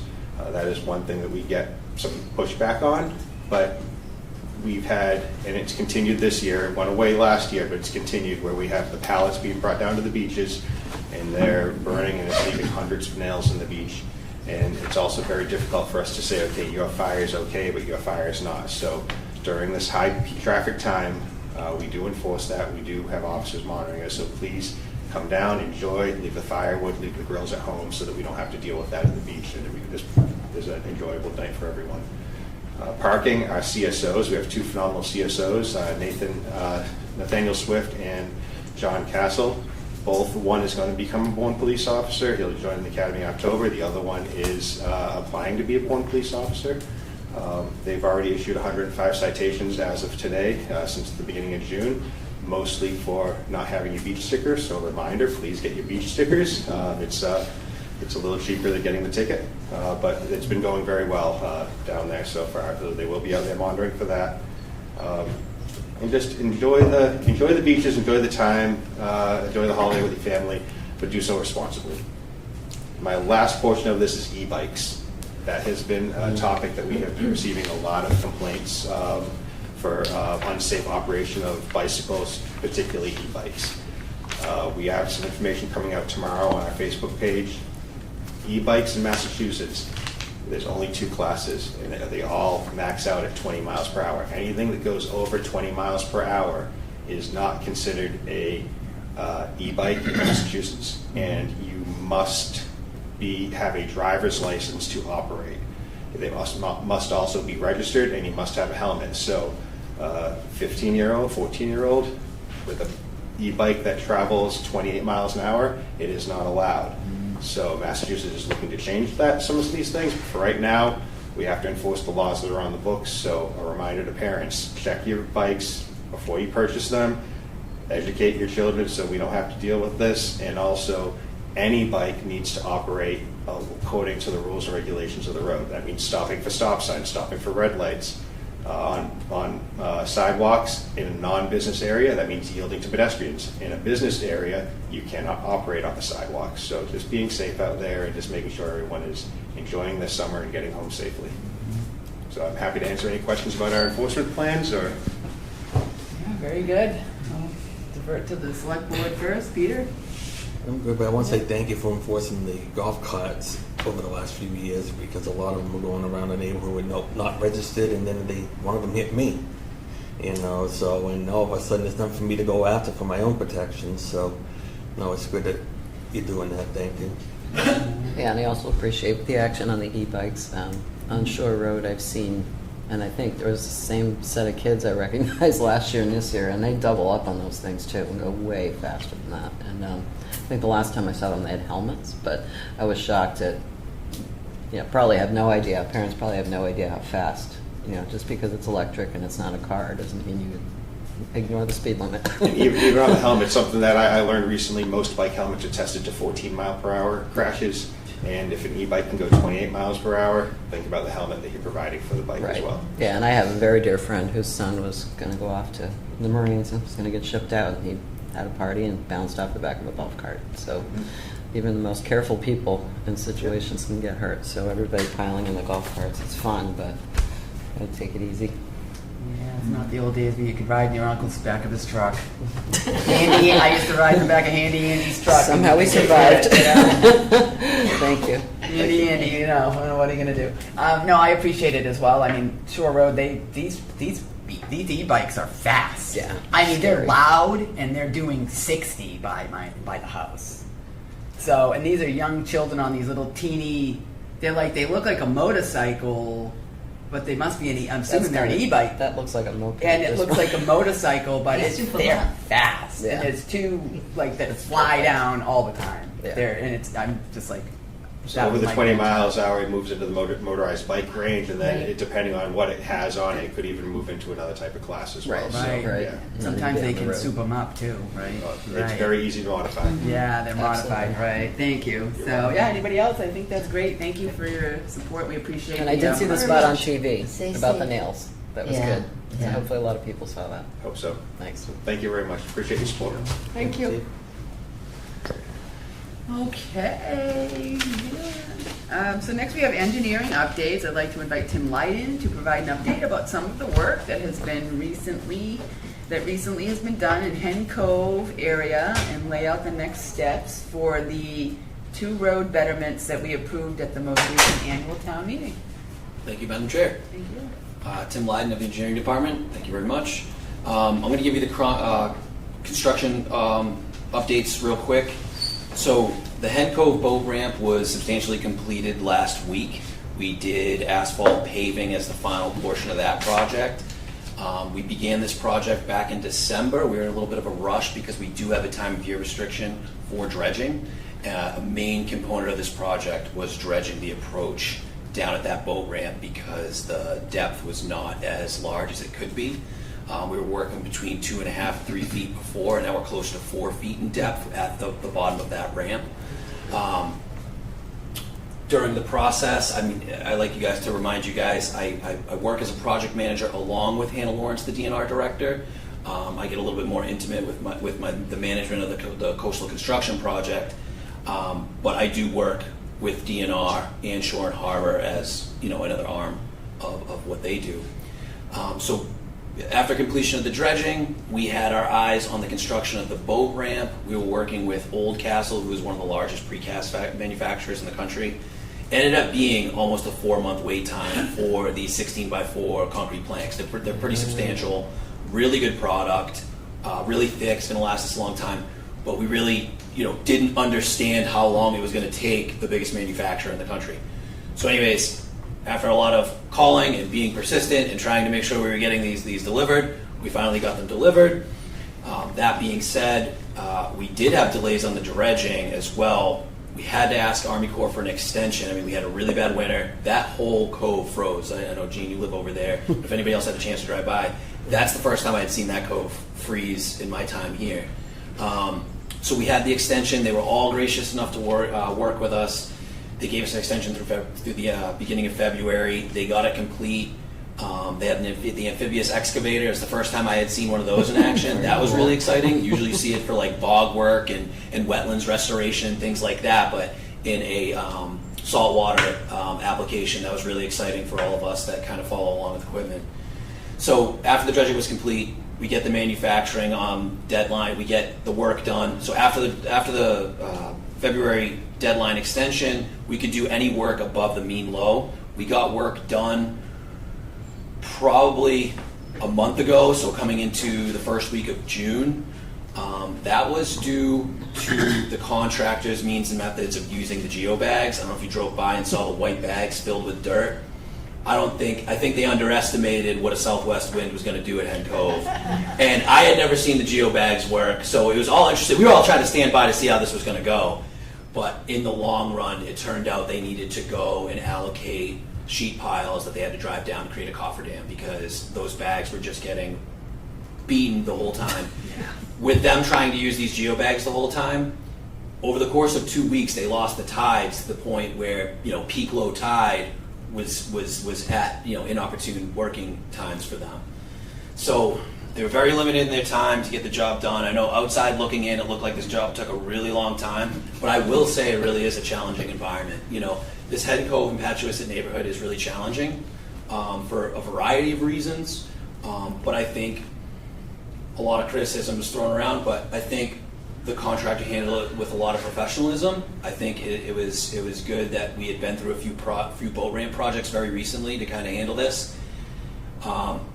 Because of the environment and because of manufacturing delays, you got to really understand that safety's first. So we got to make sure that safety was paramount in this project. We got the planks down, we backfilled, we had the groins be extended as far as they needed to be. We have about 10 feet of 500-pound stones for an apron for propeller wash when boats are coming off and on. So in the end, what I'm trying to say is we got a really good product. It did take some time, but it really was a challenging environment, not to make excuses, but the contractor was professional during all that. So we're waiting for a couple plantings, but it's substantially complete, and then we'll have those plantings in the next couple weeks. Good. Any questions for that project? Questions, Select Board? Yeah. What's it say? Well, now with another boat ramp that, you know, you're not putting these big sailboats down Bowles Landing Road, and then now you have another option. Granted, at Hens Cove, parking is non-existent. You go around the corner, so the parking is near, but if they can get the boat in and get the trailer out of there, it gives them another option. So for now, you know, that the townspeople haven't had on that side of the bridge in a long time. Right. I mean, the residents were really happy this was being done, and you can see all the trailers for like 17 footers in a lot of these driveways. So it's a local boat ramp, but you do have a deep water option again. Well, not deep water, but something deeper than what it used to be. Yeah. Right. Yeah. No, big improvement. Right.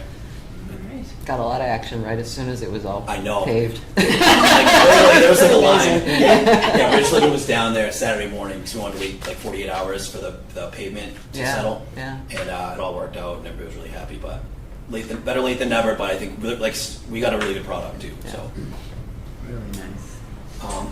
So Hen Cove stormwater. So this is a project that we had a little trouble with earlier in the fall. We put it out to bid.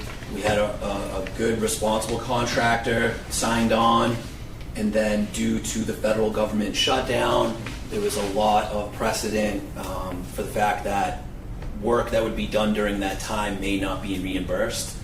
So erring on the side of caution, our contacts at NRCS and USDA had told us, hold off, because this is being funded through a Department of Agriculture grant for shellfish on Cape. This is through the Cape Cod Conservation District, an arm of the Barnstable County government. A lot of hands involved in this, a lot of people involved in this, but that's been really helpful when you get all the perspectives and things. But the NRCS scientists, the NRCS grant coordinators have been really great. But we got tripped up in the fall. The contractor really couldn't stand by. We thought it was best. They requested to cut loose. We thought that would be fine. They were left to go do other projects that they were going to line up. We didn't know when they'd get back to us. We knew that relationship could become difficult as well. We put this back out to bid in March. Another responsible bidder. We signed on Speakman Excavating April 2nd. After a lot of back and forth about 3 specialized jellyfish chambers. This is a water quality project. There's really no infiltration in the Patchworth Heights neighborhood. This is something we've been eyeing for the past, it feels like my whole career up here, but it's been about 9 years that we've really been trying to get this project in the ground, and we're finally here. Without having any catch basins, just putting any catch basins in, you're going to get infiltration to take down a lot of the pollutants that are going into the water.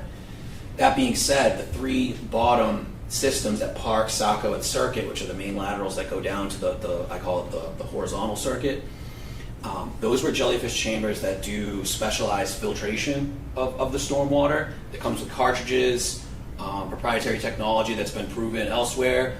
The NRCS engineer that designed this project for us, we went through a lot of discussion about what should be installed here. We landed on these products.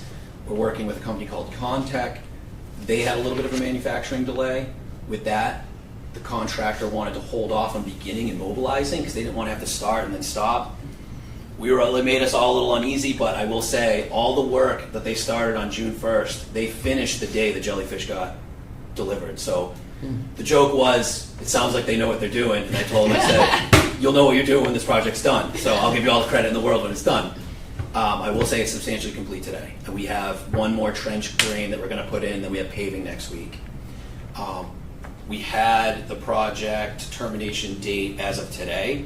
We're looking to extend them in the fall because we're going to do 90-day settlement period for the binder coat, come back in with the top coat. We have a little bit of extra money in the grant. We're looking to maybe ask the contractor to make some additional paving project to make sure with the trench drains being flat, to take off the crown of the road and making sure we're capturing as much runoff as we can. So we're going to extend the limits of the pavement aprons to make sure this project's the best project it can be, try to utilize all that grant money and make sure we're getting the best treatment. That being said, June 19th, Patchworth Beach was closed due to fecal coliform. This project will directly mitigate those effects. So we're hoping that next summer, it seems to happen every year, but we're hoping it happens later than June 19th, So we'll keep a lookout and keep a monitoring of that and see how, those rain gardens are also been really helpful for us that the Castle Village Association put in, Water Quality Group put in.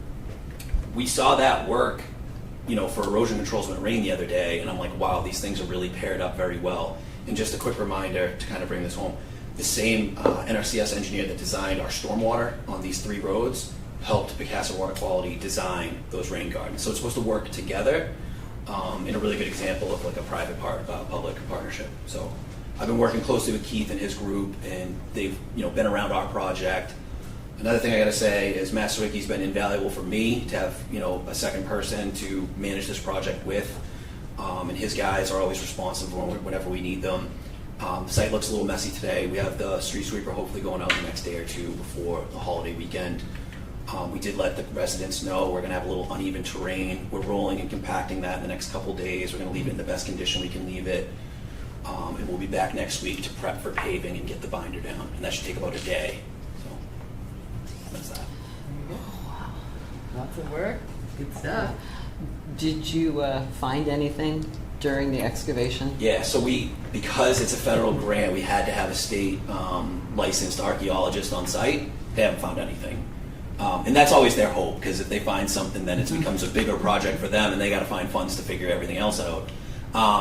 So for me, no news is good news. Right. You know, Well, and right. Even getting into the excavation, you can tell it wasn't disturbed below the grade, so it's not like a lot of fill was brought in or anything like that. So that's to get a natural bluff. Yeah. But they've been helpful too, because they're on site every minute of the day. Yeah. So I'll come in, I'll kind of check in with the archaeologist, say, how's it going today? You know. So it's been a good little, fraternal Yeah, we order. had with all people. a downpour the other day, and we had 4 inches of rain with all that water that came down. I was like, hey, and she was able to help me out with how much water those drains can capture in the future and all that stuff. But yeah, it's going to be interesting. It's definitely going to help. Everything's going to help. Every little bit help. Even just having them there slow the water down, I'm sure. You know, and the future is to kind of look at drainage at Circuit Ave. You know, we're looking at that as a low-lying road, and we're looking at what a future project is. So, I mean, those are bigger conversations, but they are still happening in the background. But yeah, we'll keep our eyes on the horizontal portion of Circuit in the future. Okay. One other question. The water main break? We've had 2 water service breaks. Yeah. That, is there a shut-off leak? Yeah, so Bourne Water District has been really great. They respond right away. They are cool, calm, collected. They get their business done. You know, they basically tell the contractor to step aside and they fix these things real quick. So that's another thing to kind of bring up. This is a really challenging environment. Houses are pretty close to the road. Road layouts are pretty close to people's front steps. I've had a lot of hard conversations with people that they've been very responsive. This neighborhood has been really receptive to this project. I just want to say that on the record, that's been really helpful for me to get through a project as a manager, to know that there's buy-in at these residences, at the resident level. I knew when they break ground, there was cable, water, gas. There's everything below there except for drainage. And now we're stuffing some drainage in there. So as you guys can imagine, it's been a challenging environment with not a lot of places to leave machines, not a lot of places to leave precast. We're giving our cards out. We're telling people to call us when you need something, and you know the contractor's been great about working with us and not blowing us off. They've really been responsive. So Speakman's been great so far. We got a little bit more to finish up, but nothing but good news to report out of them. Good. That's great. Awesome. Thank you. All right, and then so going into the roads, we aren't as prepared for the signatures as we were hoping to be tonight. I will be back at a subsequent meeting, but this will be the first road taking in 4 years. So I don't have a template for that. So I'm still working with Brian Bertram, Town Council, to get a document together. The road betterment for Terra Terrace is pretty much complete. I'm just making sure Brian's okay with everything. I have a template for that. Not long ago, we did like 2 a year, but we'll have that signature ready for you at the next meeting. Okay. All right. Wonderful. All We right. appreciate you. All right. Thank you. Thank you so much. All right. So next we have a discussion on the Cape Cod Bridges program. Our first, MassDOT has recently announced that they'll be holding a design public hearing for the Sagamore Bridge on Thursday, July 23rd at 6 p.m. at the high school. The board has also been asked to discuss the possibility of requesting a memorandum of understanding with MassDOT regarding the project. I'd like the board to discuss what we would ask for as part of an MOU, and if we would raise any comments or concerns or questions at the public hearing. I know our job is really to reduce the impacts and maybe talk about a peer reviewer or something like that. So let's, I will stop there and let the select board speak, and let's talk about it. The memorandum of understanding first, and what that might look like, if at all. So I don't know who wants to start. I think it's an important step at this point in time. We have had some discussions just between the Select Board and the Recreation Committee and MassDOT, and we've had some agreements, right? There seems to be some tentative agreements, I guess I'll call them, we're talking about memorandum of understanding. But nothing's been written down. I haven't seen anything in writing. We haven't had any emails, with follow-up saying, yes, we agree. And then, So those things are specific to, the park and, access to the service, the scenic highway. So those were big concerns, and, MassDOT has been more than willing to come to the table when these things come up. But I think we need a more formal process between the select board and MassDOT to sort of, clarify, right, some of our responsibilities, clarify, if there's any, our expectations in alignment. And in the long term, I think design build process, we're not going to be able to, if we do engage in this MOU, we're not going to be able to really think of everything possible that may impact us. But I think there are some real strong, important, big pieces of the puzzle. I think about traffic mitigation, as you mentioned yesterday, MJ. Everybody comes through our town. So what I hope, for the public's information is that, an MOU isn't a bargaining chip. It's really what it is. It's an understanding to sort of lay out, expectations and responsibilities and clarify things and codify and tentative agreements and get them in writing. I think it's going to be a moving document a little bit because of the format of, this whole project is going to be design build. So not everything is all out there in front at once for review. It's a little bit different process when you have design builds. I think an MOU is an important step for the town. We've already, had discussions over and what we may anticipate in the future. But I think traffic's a big one. And Access to the canal road. None of us are there's a lot of professionals with traffic, but Right. That's something we can approach them with, to ask for professional help on our behalf. Yeah, because it's not just Jean, traffic, you it's want to speak next? multimodal access. It's access for everyone. And I'm sorry, can you repeat? I'm sorry, I just didn't hear you. multimodal access. On the bridge? No, we're access to the canal. Oh. Yeah.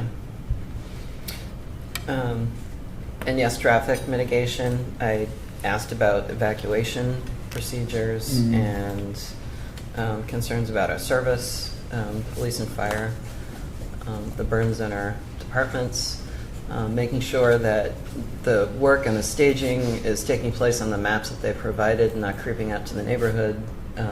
We don't want to see subcontractors and people supposedly working on the bridge extending out into residential neighborhoods and so forth. We have to try, and this is going to be a long-term project, so we're starting out with a memorandum of understanding that's going to live beyond some of these discussions we're having now as this nears completion. It's not even funded yet, right? And for the Bourne Bridge. Right. But this is going to be a good start, and I think even now, even having waited until now to have this discussion, there are things that have come up, such as the north side of the canal and Sagamore Keyfield, that have just made us more aware of the long term, the issues that are the impacts in the neighborhood, the issues, and things that we're just not going to, as you said, things we're not going to think of or realize until it happens. Right. So whatever we can do to prevent the unexpected problems and get some stuff in writing, especially with changes with staff, or who knows what's going to happen in the future. So In the different seasons, we have busy, what are we going to do in the summertime when the traffic is, we go from 20 to 40,000 residents. There's a lot of questions. So, MJ? I think it's a good idea, especially to talk about process and communication. So if there is an issue or if there is work anticipated, how are we going to know that? How is it going to be communicated? How are we going to prevent issues? We'll take Church Lane, for example. Church Lane residents constantly, whenever there's a backup on the Sagamore Bridge, they can't Weldon Park, they can't get out of their road. The entrance to the apartments is blocked. How are we going to deal with these things in advance? What are our plans going to be? And how are we going to mitigate the impacts on the residents? We already have backups at Five Corners that are just atrocious, and we have backups in neighborhoods over by the Sagamore Bridge. We need to plan for these things and know how they're going to be communicated, how they're going to be planned for, and how we're going to resolve problems before they occur, or if they do occur soon after. So And I think to that point too, MJ, if they have this all figured out, we don't have enough knowledge to know that it's going to work and be successful. So I think having a peer review, so to speak, a professionally specific to traffic, I think that's going to be the biggest issue when this construction happens. So having someone for us, that voice to review and look and say, yes, okay, I agree, I disagree, knowing the town and having, being present, having experience, come take a look at Five Corners at 4:30, 5 o'clock, or be over on, Church Street at that time. So having working knowledge and having a voice and having that communication avenue, and looking at something that MassDOT says, this is going to work, this is what we think is going to work, but yeah. Okay. I think it's important. So I don't know how we go about it. I don't know how we get examples. I mean, are there examples? Well, I was just like, that's what I was just actually I mean, doing. are there templates? There are Has some anyone else done templates, this? yeah, there are. There's a lot of them. What do people ask for? How have they worked through it? I mean, it's just a basic memorandum of understanding, and it's like the requesting agency. They look pretty. So, Go ahead, yeah.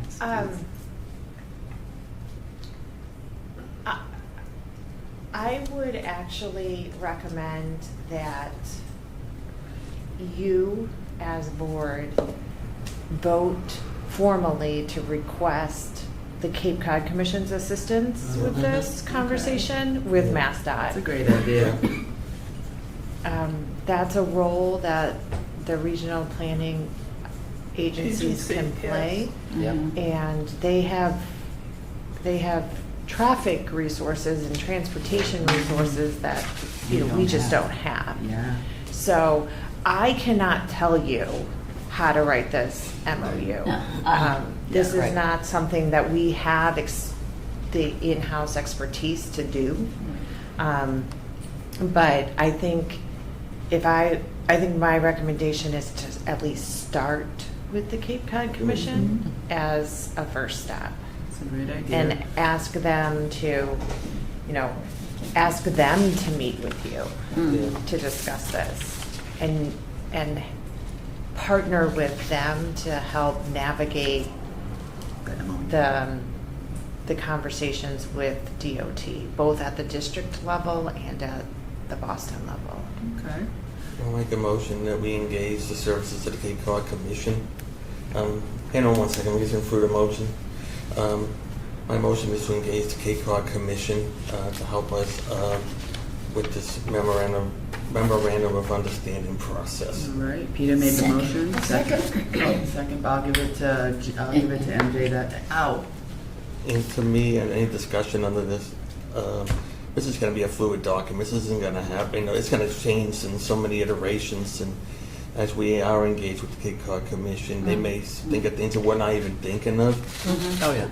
I mean, but at a minimum, what I would like to see is once we start this process and the construction starts, and is what Sue Moran needs to do, having these bi-weekly meetings, with the staff and with us, just to keep us in the loop, because this is going to be ground zero for town. We're going to deal with the impacts over here. It's not just going to, yes, it has a reasonable impact, but we ultimately are going to feel the most direct impact. And so we have to see, and in full disclosure, with the town administrator and Anne Marie in the room, I've been in John York out here ever since we had the advisory, the Cape Bridges Advisory Committee, for years I've been hanging home that we need some sort of mitigation money to help offset the stress that we're going to go through. And so I've been saying that all along. But it's good to find out that other people are starting to say it in their own way, members of the public, members on the board. So it's not just me and people just shutting me out. Other people are saying it, so people realize how serious this is. Peter is in the back of the room, sent us a proposal back after the first of the year, and I guess he wants to maybe, through you, Chair, if you want to give the members of the public a chance to talk about this. Well, we still got a motion on the table. Yeah, we got a pretty huge agenda. I think this was just our initial conversation because I know we've had a lot of discussion about it. So in one moment, yes, I'll let you stand up and speak. I just want to say too, I understand and we know that we're going to have a lot of impacts from these bridges. But what I'm not hearing a lot in Bourne, honestly, is the benefits that these bridges are going to give us. We can't forget that. We're going to suffer, we're going to struggle, we're going to be in traffic, we're going to be for years. But the benefits, in the end, it's something that we have to do. So I just want to acknowledge that because everything I see on internet everywhere is negative, negative, negative. Let's remember we need the bridge. We're going over bridges that were built in 1930. That every time I go over, I've seen that movie, you know what I mean? So we do need this bridge too. Just saying. But please come on up and give us a quick. But while he's coming up, I just want to say one thing. One of the things that was really good about Sue Moran's, what she would do before we're having bridge repair, is she'd bring these stakeholders together, and there was a Bourne Bridge repair that they were planning on starting just before Canal Day. And Maria Leva said, if you wait till the following Monday, 16,000 people that are coming in Canal won't be affected. That kind of communication, which is the kind of communication where people are here in town and they know, and you can have good communication, I think really helps things move. Definitely. Go ahead. Thank you. I'm Rob Manson from Monument Beach, and I just wanted to say a few words. First of all, I do want to echo your sentiment. I've been underneath that bridge for work, and they do need to be replaced. In the long run, this will be better for all of us. I just wanted to say, as part of the MOU, I think the town should request removal of the F2 and construction of the Bourne Rail Trail as a mitigation for the impact and the disruption that we're going to have to the canal rec path for this entire process, starting now all the way through the end, which could be 10, 20 years from what I understand. It's the perfect opportunity for us to make a change that will benefit the residents of Bourne for generations to come. This thing will benefit us for 100 years, right, or more. If a track is deemed to be necessary, we could build a new track along the east side of 28 to iSwim or to the base, and take all that away from the fragile coastline that we're all here for. And I think just in closing, to not request this during this project and put this in as mitigation for this project would be a missed opportunity. And I just wanted to thank you for your consideration and get that out. I know you're very early in the stages here, but the sooner we think about it, the better. We appreciate your voice. Thank you very much. And before I forget, why we are engaged in this discussion, I think at a minimum, is we need to engage with MassDOT, Rail Division, about getting the access at Monument Beach opened up permanently. We did a lot of our own work on that site back in 2010, 2011 with our own money, and it's still, access is hard, it's non-existent. So since we are going to be in the negotiating, we need to get that opened up, because if we can get another access in and out of Monument Beach Marina, it opens up so many different options. So then we'll go from only having Bowes Landing Road, then Hens Cove and Monument Beach. You're taking the stress away from people down Bowes Landing Road and have to deal with all the traffic. So these are things while we're engaging and doing stuff that we got to just put out there. But I think this is one of the first things we talk about, because it should be a pretty easy fix. Yeah, I don't want to get off track. There's multiple benefits to it, and that's another one. You can't get big boats to the Monument Beach Marina because of the bridge. So if you can mitigate that traffic there also, it's just, there's so many benefits to the project. Thank you so much. All right, moving on. We got a vote? Yeah. Oh, we got a vote, that's right. I forgot about that. I did, oh, we started, so we did, we started the vote. So we have a motion from Peter, a second You from have MJ. other people that, Oh, did you want to? See, this was not supposed to be a discussion for the public this evening. We were going to just discuss it amongst the board. But I'll give you a copy. Just if you can be quick, I'll allow it. Hi, this is John York.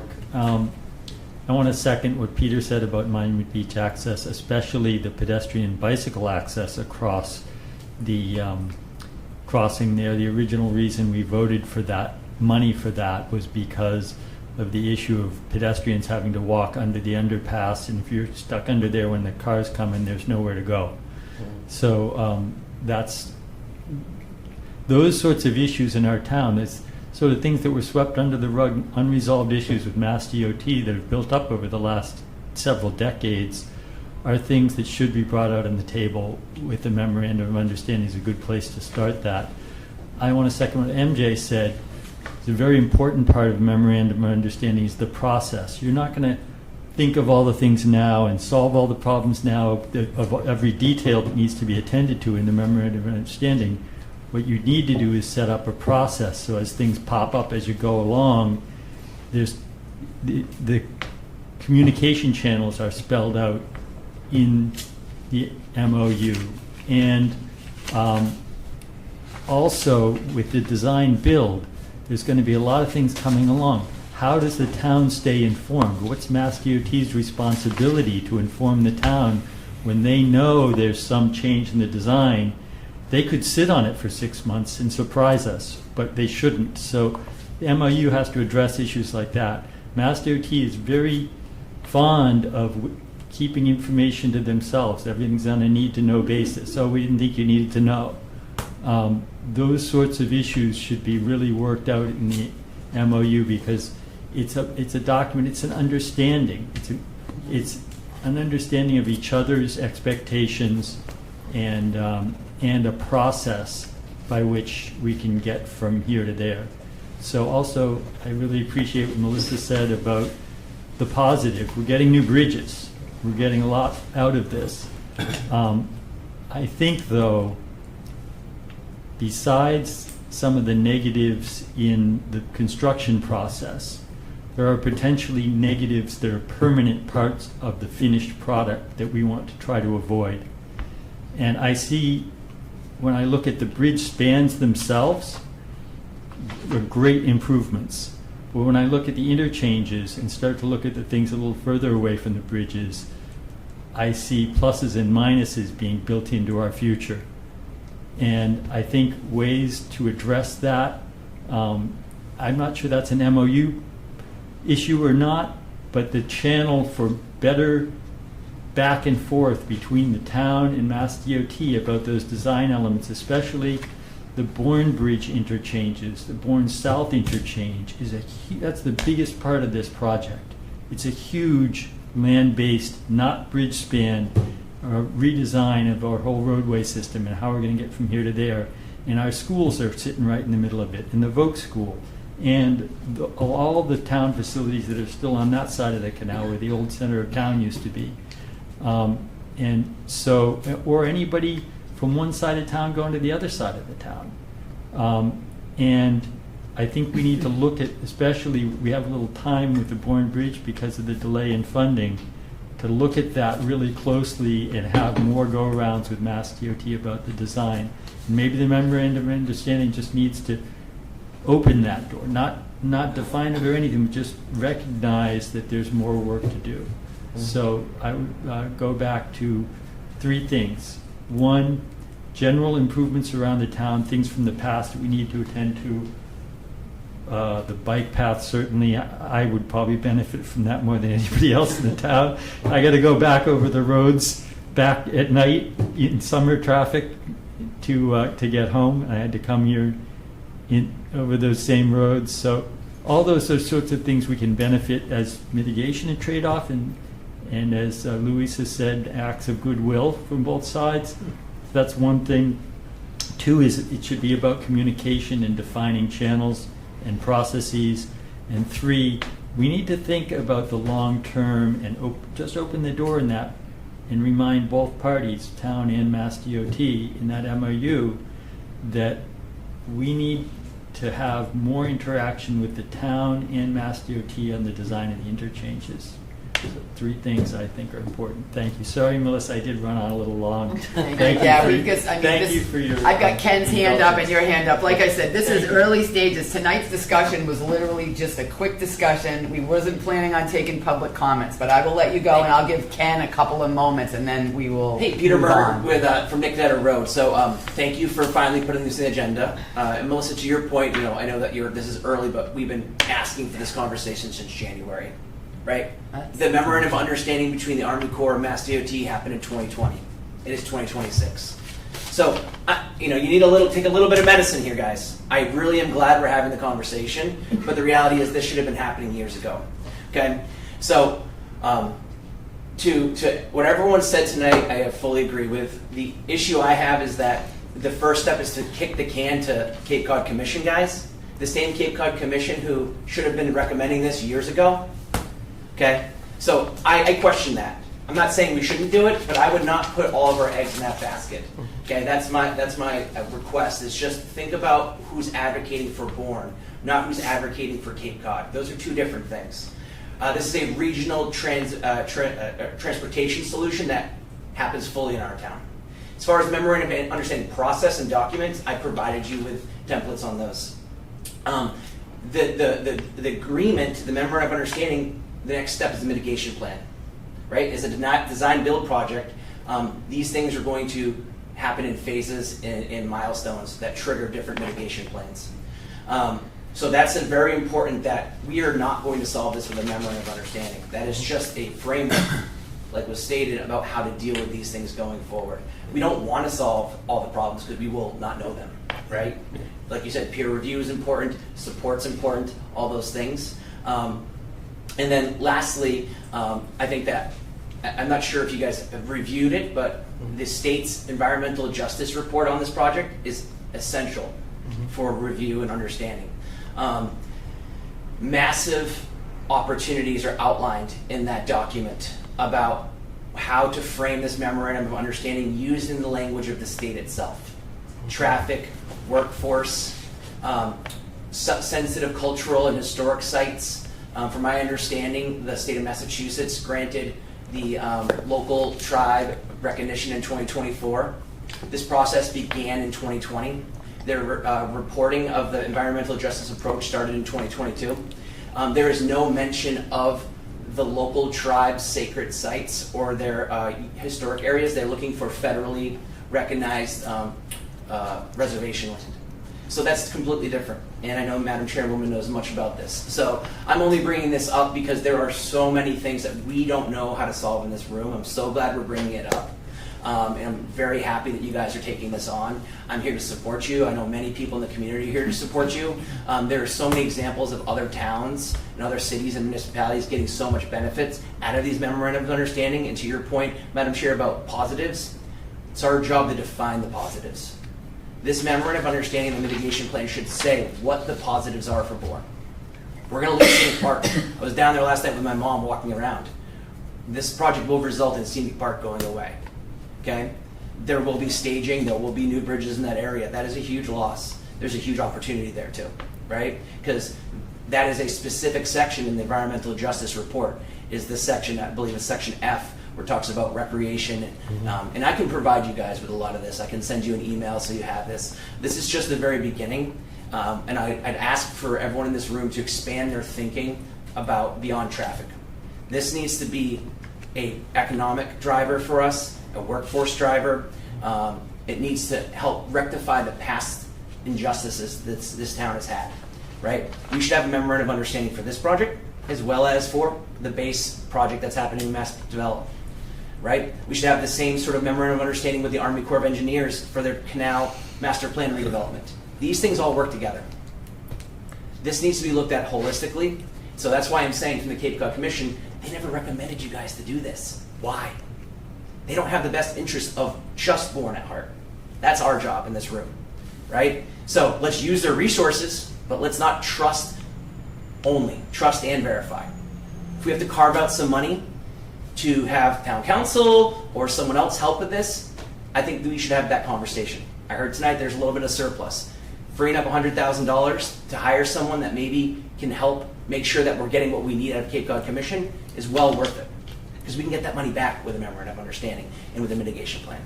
So again, I look forward to more conversations. Thank you for the time, Madam Chair. And I just want to recommend to everyone, think big. This is our chance. We've had 35 million people cross these bridges for years. We've gotten very little out of it as a town. People fly by us. We need them to stop and smell the roses here. Thank you, guys. Thank you so much. All right, Ken, I'm going to give you a couple moments, and we really do need to move on from this because we're really in there. We haven't even spoke to, we're just getting started. Thank you, Ken. Go ahead. Thank you, Madam Chair.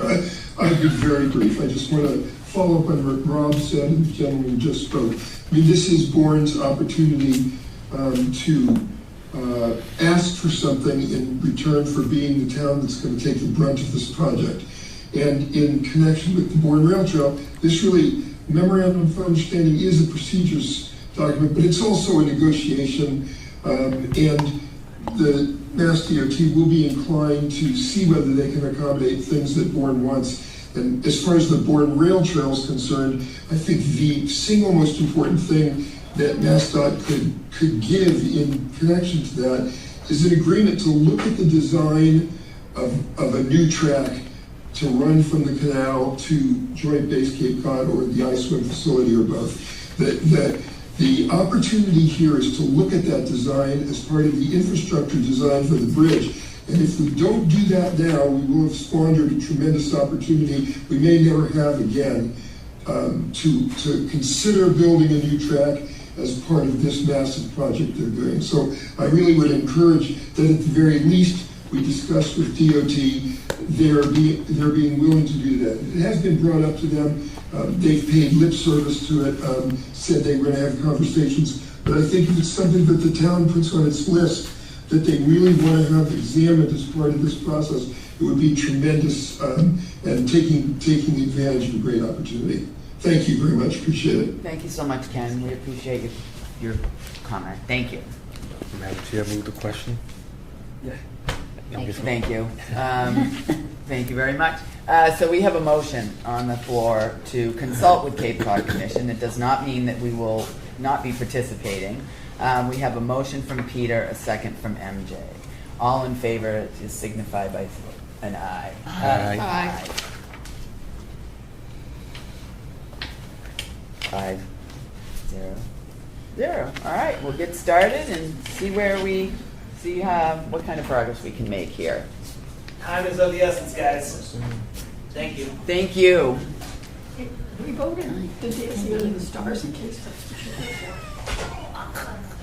All right, so next we have a discussion again. Notice of intent to sell and convert land pursuant to. You're I'm missing. sorry, Madam Chair. Did I skip something? Design public hearing. The design public hearing comments.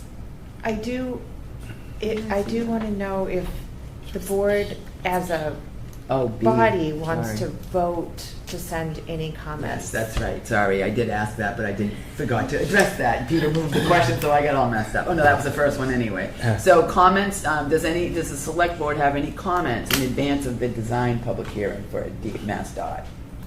Or do we want to wait and think and then? We don't have documentation to. Well, right. Yeah, we have to look what at they're it. going Yeah, to.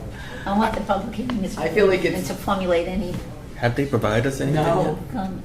No. I have received nothing. No, that's Okay. that was why we kind of put it on. July because- 23rd. Yeah. Yeah. So this is the design public hearing that they told the Conservation Commission that they would be having to show their plans for how they're going to make sure there is a way to get from here to there during construction. And I think we should say that we would appreciate having, preliminary plans before the meeting. Well, that's They don't what like it's to do done. that. They like to present it at the Right. meeting. I think we should say that we would like to have plans before the meeting, even if it's just before the meeting. But I think that it's unclear to me. So we know that there was a particular meeting with Conservation about closing the Canal Service Road under the Sagamore Bridge on the north side. We don't know what else they're planning on closing. Right. We don't know what else they're doing. Now, they haven't decided anything now for the Bourne Bridge. There is some alternative bike path that's being constructed as part of the scenic highway project. I'm not sure where it is, but I think we should really say that it's important to us that there be methods for people to be able to get around whatever they have to. There need to be detours if they're closing things. There need to be ways for people to get from here to there. So I don't know what they're planning on providing. Peter did in ask for the material at the Yeah. at last advisory board meeting, and she did indicate that she Yeah. would send in advance Yeah. that information. Do we know what this design public hearing is supposed to be showing us? No, we haven't received it. No, but what is Well, it at addressing? that meeting, Only that she one did place? indicate that it was going to address concern for the detour, right, without having some kind of detour and pathway. To go around on the north side, right? But we should see Around both the north sides. side. I don't know what's their plan on the south side. I know we're doing that bike They're path. gonna do the bike path. By Cave, Yeah. Keith This is Field, not gonna be a but parking how lot. else is that gonna connect to places? So what are the detour plans around the Sagamore That's a good Bridge question. construction? So the question here is, what comments in advance of the upcoming design public hearing do we want to give to Well, them? do we want to send a letter? Do we want to, yeah. I do recommend that the board take a formal vote to request the documents, the plans in advance. It's my understanding this hearing is much more than just the scenic highway detour for the Canal Service Road. I have not received any written information, I've not received any plans, but I think that we should anticipate that this is our opportunity to speak about anything to do with the Sagamore Bridge replacement before the before the contract, procurement happens. But I think the board should vote to send a formal note to DOT that you want to see the materials before the hearing. And the proposed agenda. Like, what are the topics that they're going to be covering? Yeah. All right, so do we have a motion to request MassDOT to give us the agenda and the Any Documents documents in in advance of the meeting. July 23rd public hearing? So moved. All right, so MJ, a second from Peter. Further discussion. Come on, John, up. Just if you've got something real quick for me. I want to second what Marlene said. So this is not just the design public hearing. This is the 25% design public hearing. It's a required part of every highway construction process. It's when you're asking the questions of what's going to be covered in the hearing, what's the agenda, there's a whole book that Mass DOT has. It's just the guide. Well, I'm exaggerating a little bit. There's a whole chapter in the design thing just about the 25% public hearing. It's about 20 pages long. As Marlene said, it is the chance for the public and public officials to enter into the record their desires, views, questions, suggestions, whatever, for anything about the construction project that hearing applies to. So this hearing applies to the construction of the Sagamore Bridge because that's the one they're actually constructing. They did say in their publicity for this particular hearing they will give an update on the Bourne Bridge, but the hearing is really about the Sagamore Bridge and anything that any member of the public or any town official thinks should be on the table or discussed, or you want to hear what Mass DOT is thinking about it. this is the time when that's supposed to happen. With the design build project, the 25% hearing takes on even more importance, because with a regular project, the 25% hearing is kind of a quarter of the way through the process, and there's another design hearing at 75 or 100%. But with the design build, this is really the last time to have Mass DOT be in charge when you're talking to them, because in a sense, once it goes out to the design build, the contractor is a lot more in the driver's seat, and Mass DOT is more in the position we're in, of looking over their shoulder and keeping an eye on it. Right. Maybe that's not quite right, but I'll just characterize it that way. So anyway, I just want to second what Marlene said. This is the opportunity for the town, from your point of view, it's the opportunity for the town and the select board to make any official statements you want to make or ask any questions you want to ask. So I forget it, whatever Marlene said, go with that. I won't try to repeat it, but if you guys have something you want to do that you need to vote on as a group, then do it, please. Thank you. Thank you. All right, so we have Can I a just say motion. one thing? Sorry, I'll be real quick, 1 minute. Okay. Sorry, Peter Murray again. This is why we need the memorandum of understanding before that meeting, or at least request it. You need to have it on record, so that when I show up at the meeting to peck at them, we can say, why haven't you responded? Why haven't you agreed to it? So that's why urgency, we're 6 years in. It's so important to even put the request in. I'll leave it at that. Thank you. All right, so we have a motion.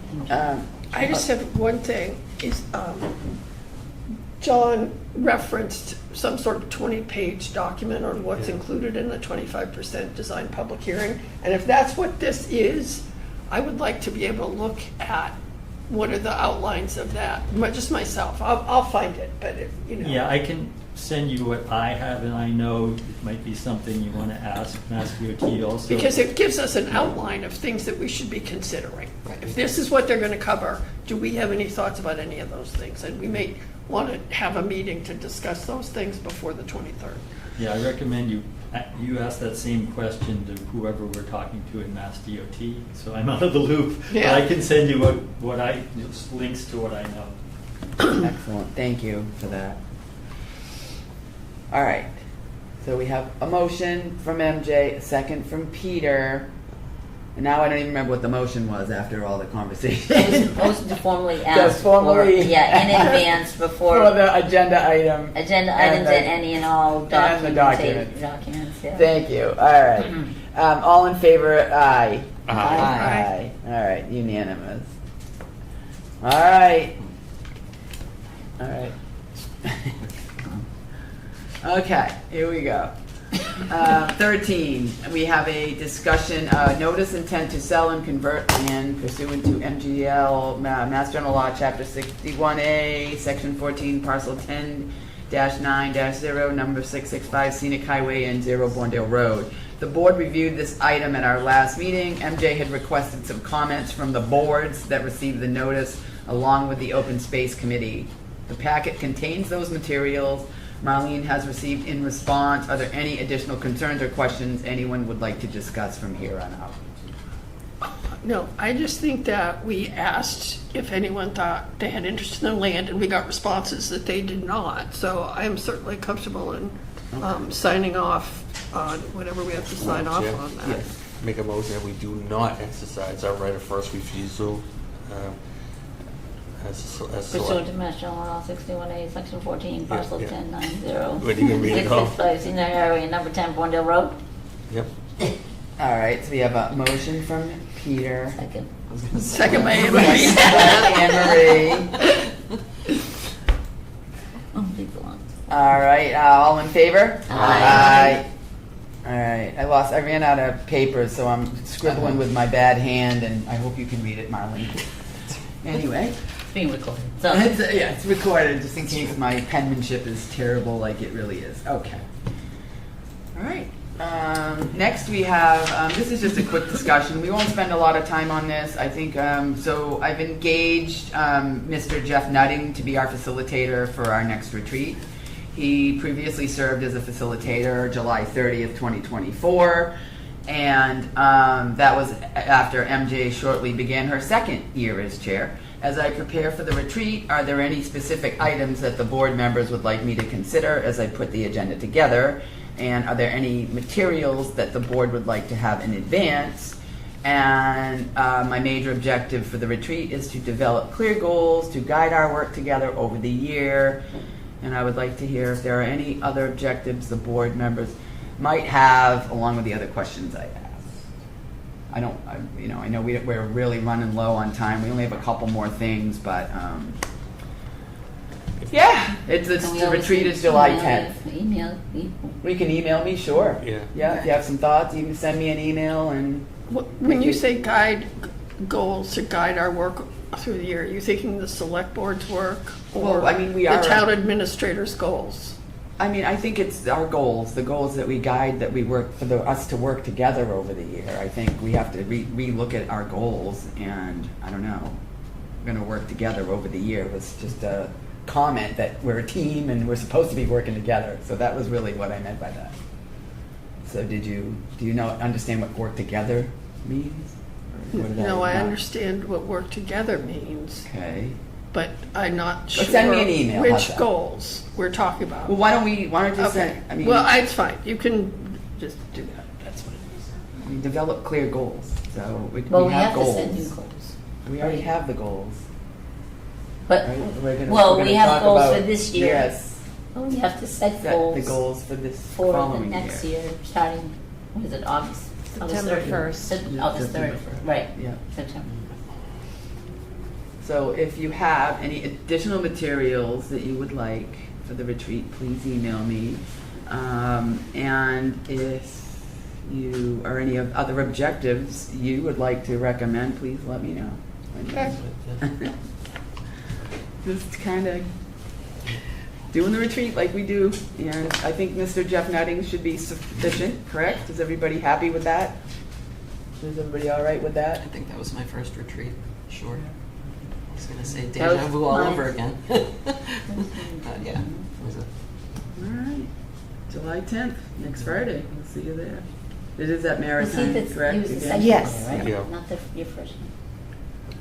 I have All no right. idea. Was he the one who did the butterfly effect? He started off with the butterfly I don't effect think so. and handed out those one. No, it wasn't. That That was the wasn't other Jeff? guy. Oh, That was so- the other okay. guy. Yeah. Wasn't So Jeff you have- Nutting like a town administrator in Yes, Franklin? he was. Oh, Yeah. okay. Yeah. It wasn't clicking with me. I couldn't picture him. That's okay. Yeah, he actually has some strong work in capital, so we can kind of talk to him a little bit about that. All right. Sure. Wow, it's quick. That July 10th, I can't believe it's that close already. I know. But yeah, just send me some information on it. I'll do my best, with that. So next, I apologize for you having to sit through all of that. But so this is just really a quick update on the redesign of the town seal. The town of Bourne, the Bourne Select Board, we voted on February 21st, 2024 to revise the town seal. But the effort was paused, just time. And so this last week I had a meeting with Steve Philbrick and Jack McDonald just to circle back to the earlier vote and restart the conversation. We talked about how to approach the redesign in a careful and respectful way. I shared the materials from the Mashpee Seals presentation that was sent to me by the advertising firm who actually redesigned Mashpee's town seal. And I also included the consultant and advertising firm's information in the email to Steve and Jack, because Steve was reached out to that person. I'll ask Steve can come up real quick after. There was an earlier discussion to gather examples, consider reaching out to this firm, and then, from information about their process. How did Mashpee do it? What was the, community outreach and all of those things? So, any redesign, it's going to really need a clear plan, defined parties, strong community outreach so residents understand why the seal needs to be updated in the first place. And it's something that I feel personally, as a Wampanoag person and the chair of my tribe, if I took my select board hat off for a moment, these conversations can't be done fast. They can't be done quickly, because it can quickly turn into we don't want to see it turn into something, I wouldn't want to see it turn into something that would be resentful by the residents. I think that we need to explain why the elements are not accurate and do it in a very respectful way and give all of the community the chance and the time to respond and to offer feedback and, design ideas, surveys possibly. And I think speaking to the company that did Mashpee's seal might really be a good start. So Steve, if you wanted to come up real quick and just kind of give I know you emailed them and we were only in the beginning, but I don't want to put you on the spot, but yeah. So that's where we're at. No problem. Steve Philbrook, Vice Chair of the Historic Commission. I did receive that material actually, and just a little bit more history behind this. When we first put this back together, when that original letter was written, it was myself and Blanche Cody and Melissa, and as a lot of you know, Blanche passed away about a year and a half ago, kind of left a big void with the Historic Commission, and we lost a couple more people, so we were kind of like down to bare minimums and just like nothing got moved forward on this. So we've got some new people on, and Jack was just started up again with the commission, and he volunteered to go back on this group with us. So I've contacted the consultant advertising company that did do Mashpee, and they're quite excited to help us if we want to use them. I did invite them, the CEO, to come up for the Historic Commission meeting in August, and he accepted, so he will be. That's news today. Okay, good. I'll write that down. I'll get the date. And basically what Melissa said otherwise is, this isn't going to be anything that's going to be done overnight, but in our discussions, it wasn't like, we just don't want to have to just like have people start submitting things either, because you'll have 4,000 different things to try to sort out. So the process will be a little different, that soliciting ideas of concepts and then have public meetings and et cetera, and sets us down the road. So I think we're going to get off to a good start here. And I think a lot of you probably know that have been around for a while that there's at least 3 different versions of this town seal floating around town right now. One has little wooden ships, one has a deer with no antlers that's faced in a different direction, and of course the Native American part is totally, and we don't want to defame the original, because the person who actually did the artist work on this, Charles Raleigh, of course, was one of the most famous artists to live in this town, so we don't want to, destroy the history there, but we want to make it historically accurate and something that reflects the vision of the town. So we're back to work on it. That's the report. Thank you, Steve. Yeah, that was really it. We just wanted to just do a quick update and let you know we are starting. Go ahead, MJ. So I think that the vote that the select board took was to request that the Historic Commission make a recommendation to the board about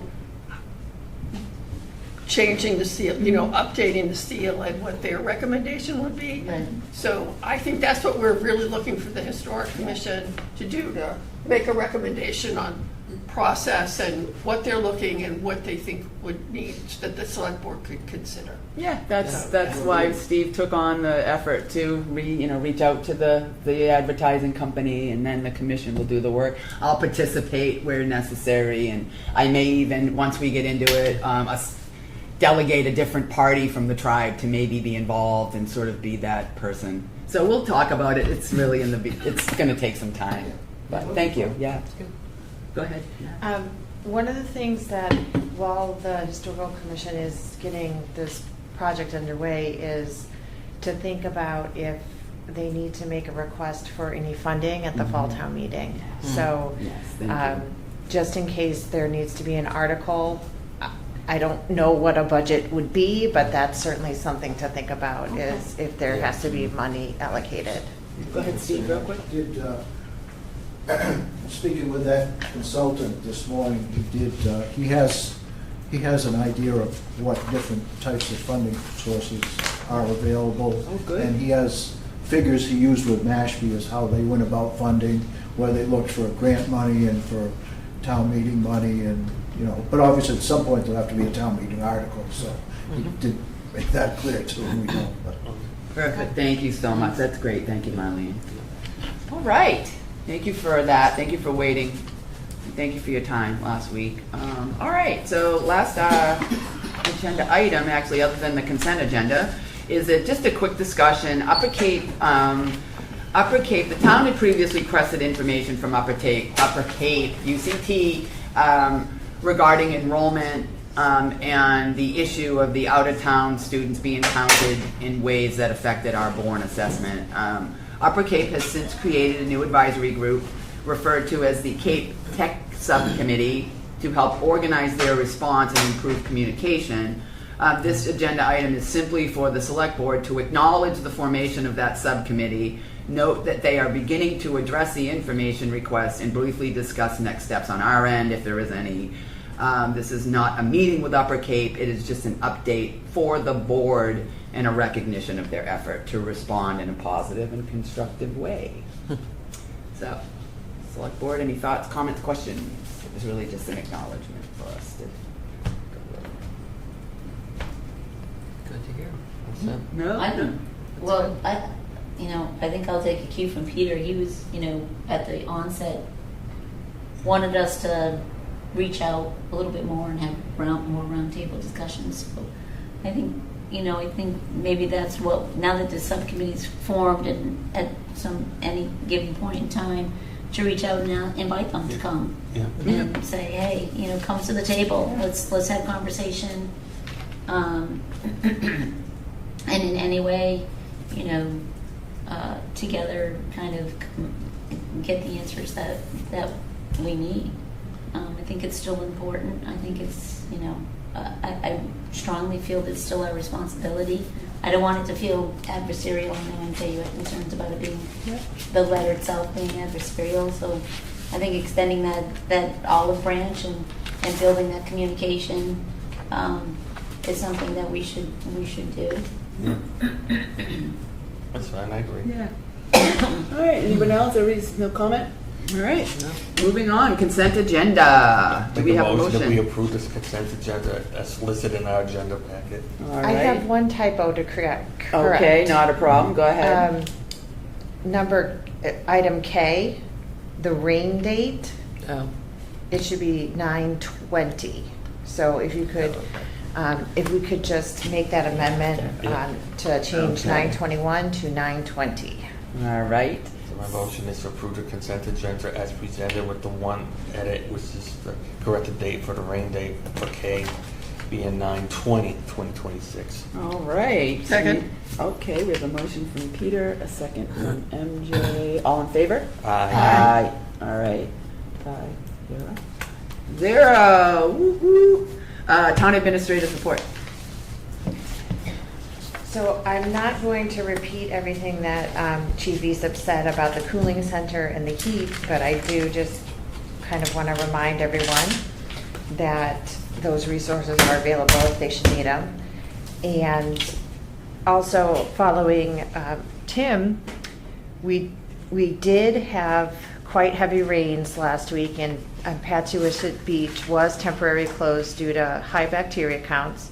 Signs were posted in accordance with the health department's protocol, and the health director and DPW are evaluating options for possible additional signs in the future as well. The traffic pattern has changed at the Barlow's Landing Road and Shore Road intersection. That intersection is now controlled by a four-way stop with new pavement markings and signs in place. We have extended our grant agreement until the end of the calendar year with the Technology Collaborative for the Community Buildings Outdoor Wi-Fi project. The components are being procured and will be installed soon, so we appreciate the extra time to access the grant funds to finish the work. The town and Barnstable County IT have also just been awarded an additional $235,000 in municipal fiber funding to interconnect municipal facilities, including the new iSwim office building and the new Southside Fire Station. These grants will help us ensure that adequate communications infrastructure will be in place when both of these buildings open. The advertising period is open to any residents who would like to be appointed as the next town moderator, and any letters of interest that are received will be brought to the Select Board at the July 21st meeting. Facilities, DPW, and I have attended a kickoff meeting for the design work that was funded at the last town meeting for a new roof and masonry repairs for Town Hall. The design will be advanced over the summer and fall, and I expect to have a capital project to fund the construction ready for the next annual town meeting. We are also working to have a design request ready for the archives building roof work for the fall town meeting. Thank you. No minutes, committee reports? Well, we have 2 minutes. We have 2 minutes, 6 minutes, 6:23.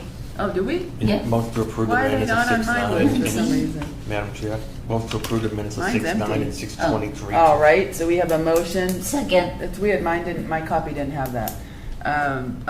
Motion from Peter, second from Anne Marie. All in favor? Aye. Aye. All right. All right, you're not gonna be able to read that. It's in the middle and it says minutes. Sorry. Committee reports? Just Southside Fire Station, we met this afternoon and we received notification, so the contractor is ready to start work. We're still waiting for bids though for HVAC. Those are going to be coming in. Our next meeting isn't going to be until August 11th, but at that point we should see many things happening. Excellent. Next week, the Affordable Housing Trust is meeting, but we're going to be meeting with the architect consultant at the trust to talk about the old police station site and see what recommendations we may want to bring back to the select board as a whole. So that's next Wednesday if anybody wants to participate in that process. Thank you. What's Next Wednesday here at 1 o'clock.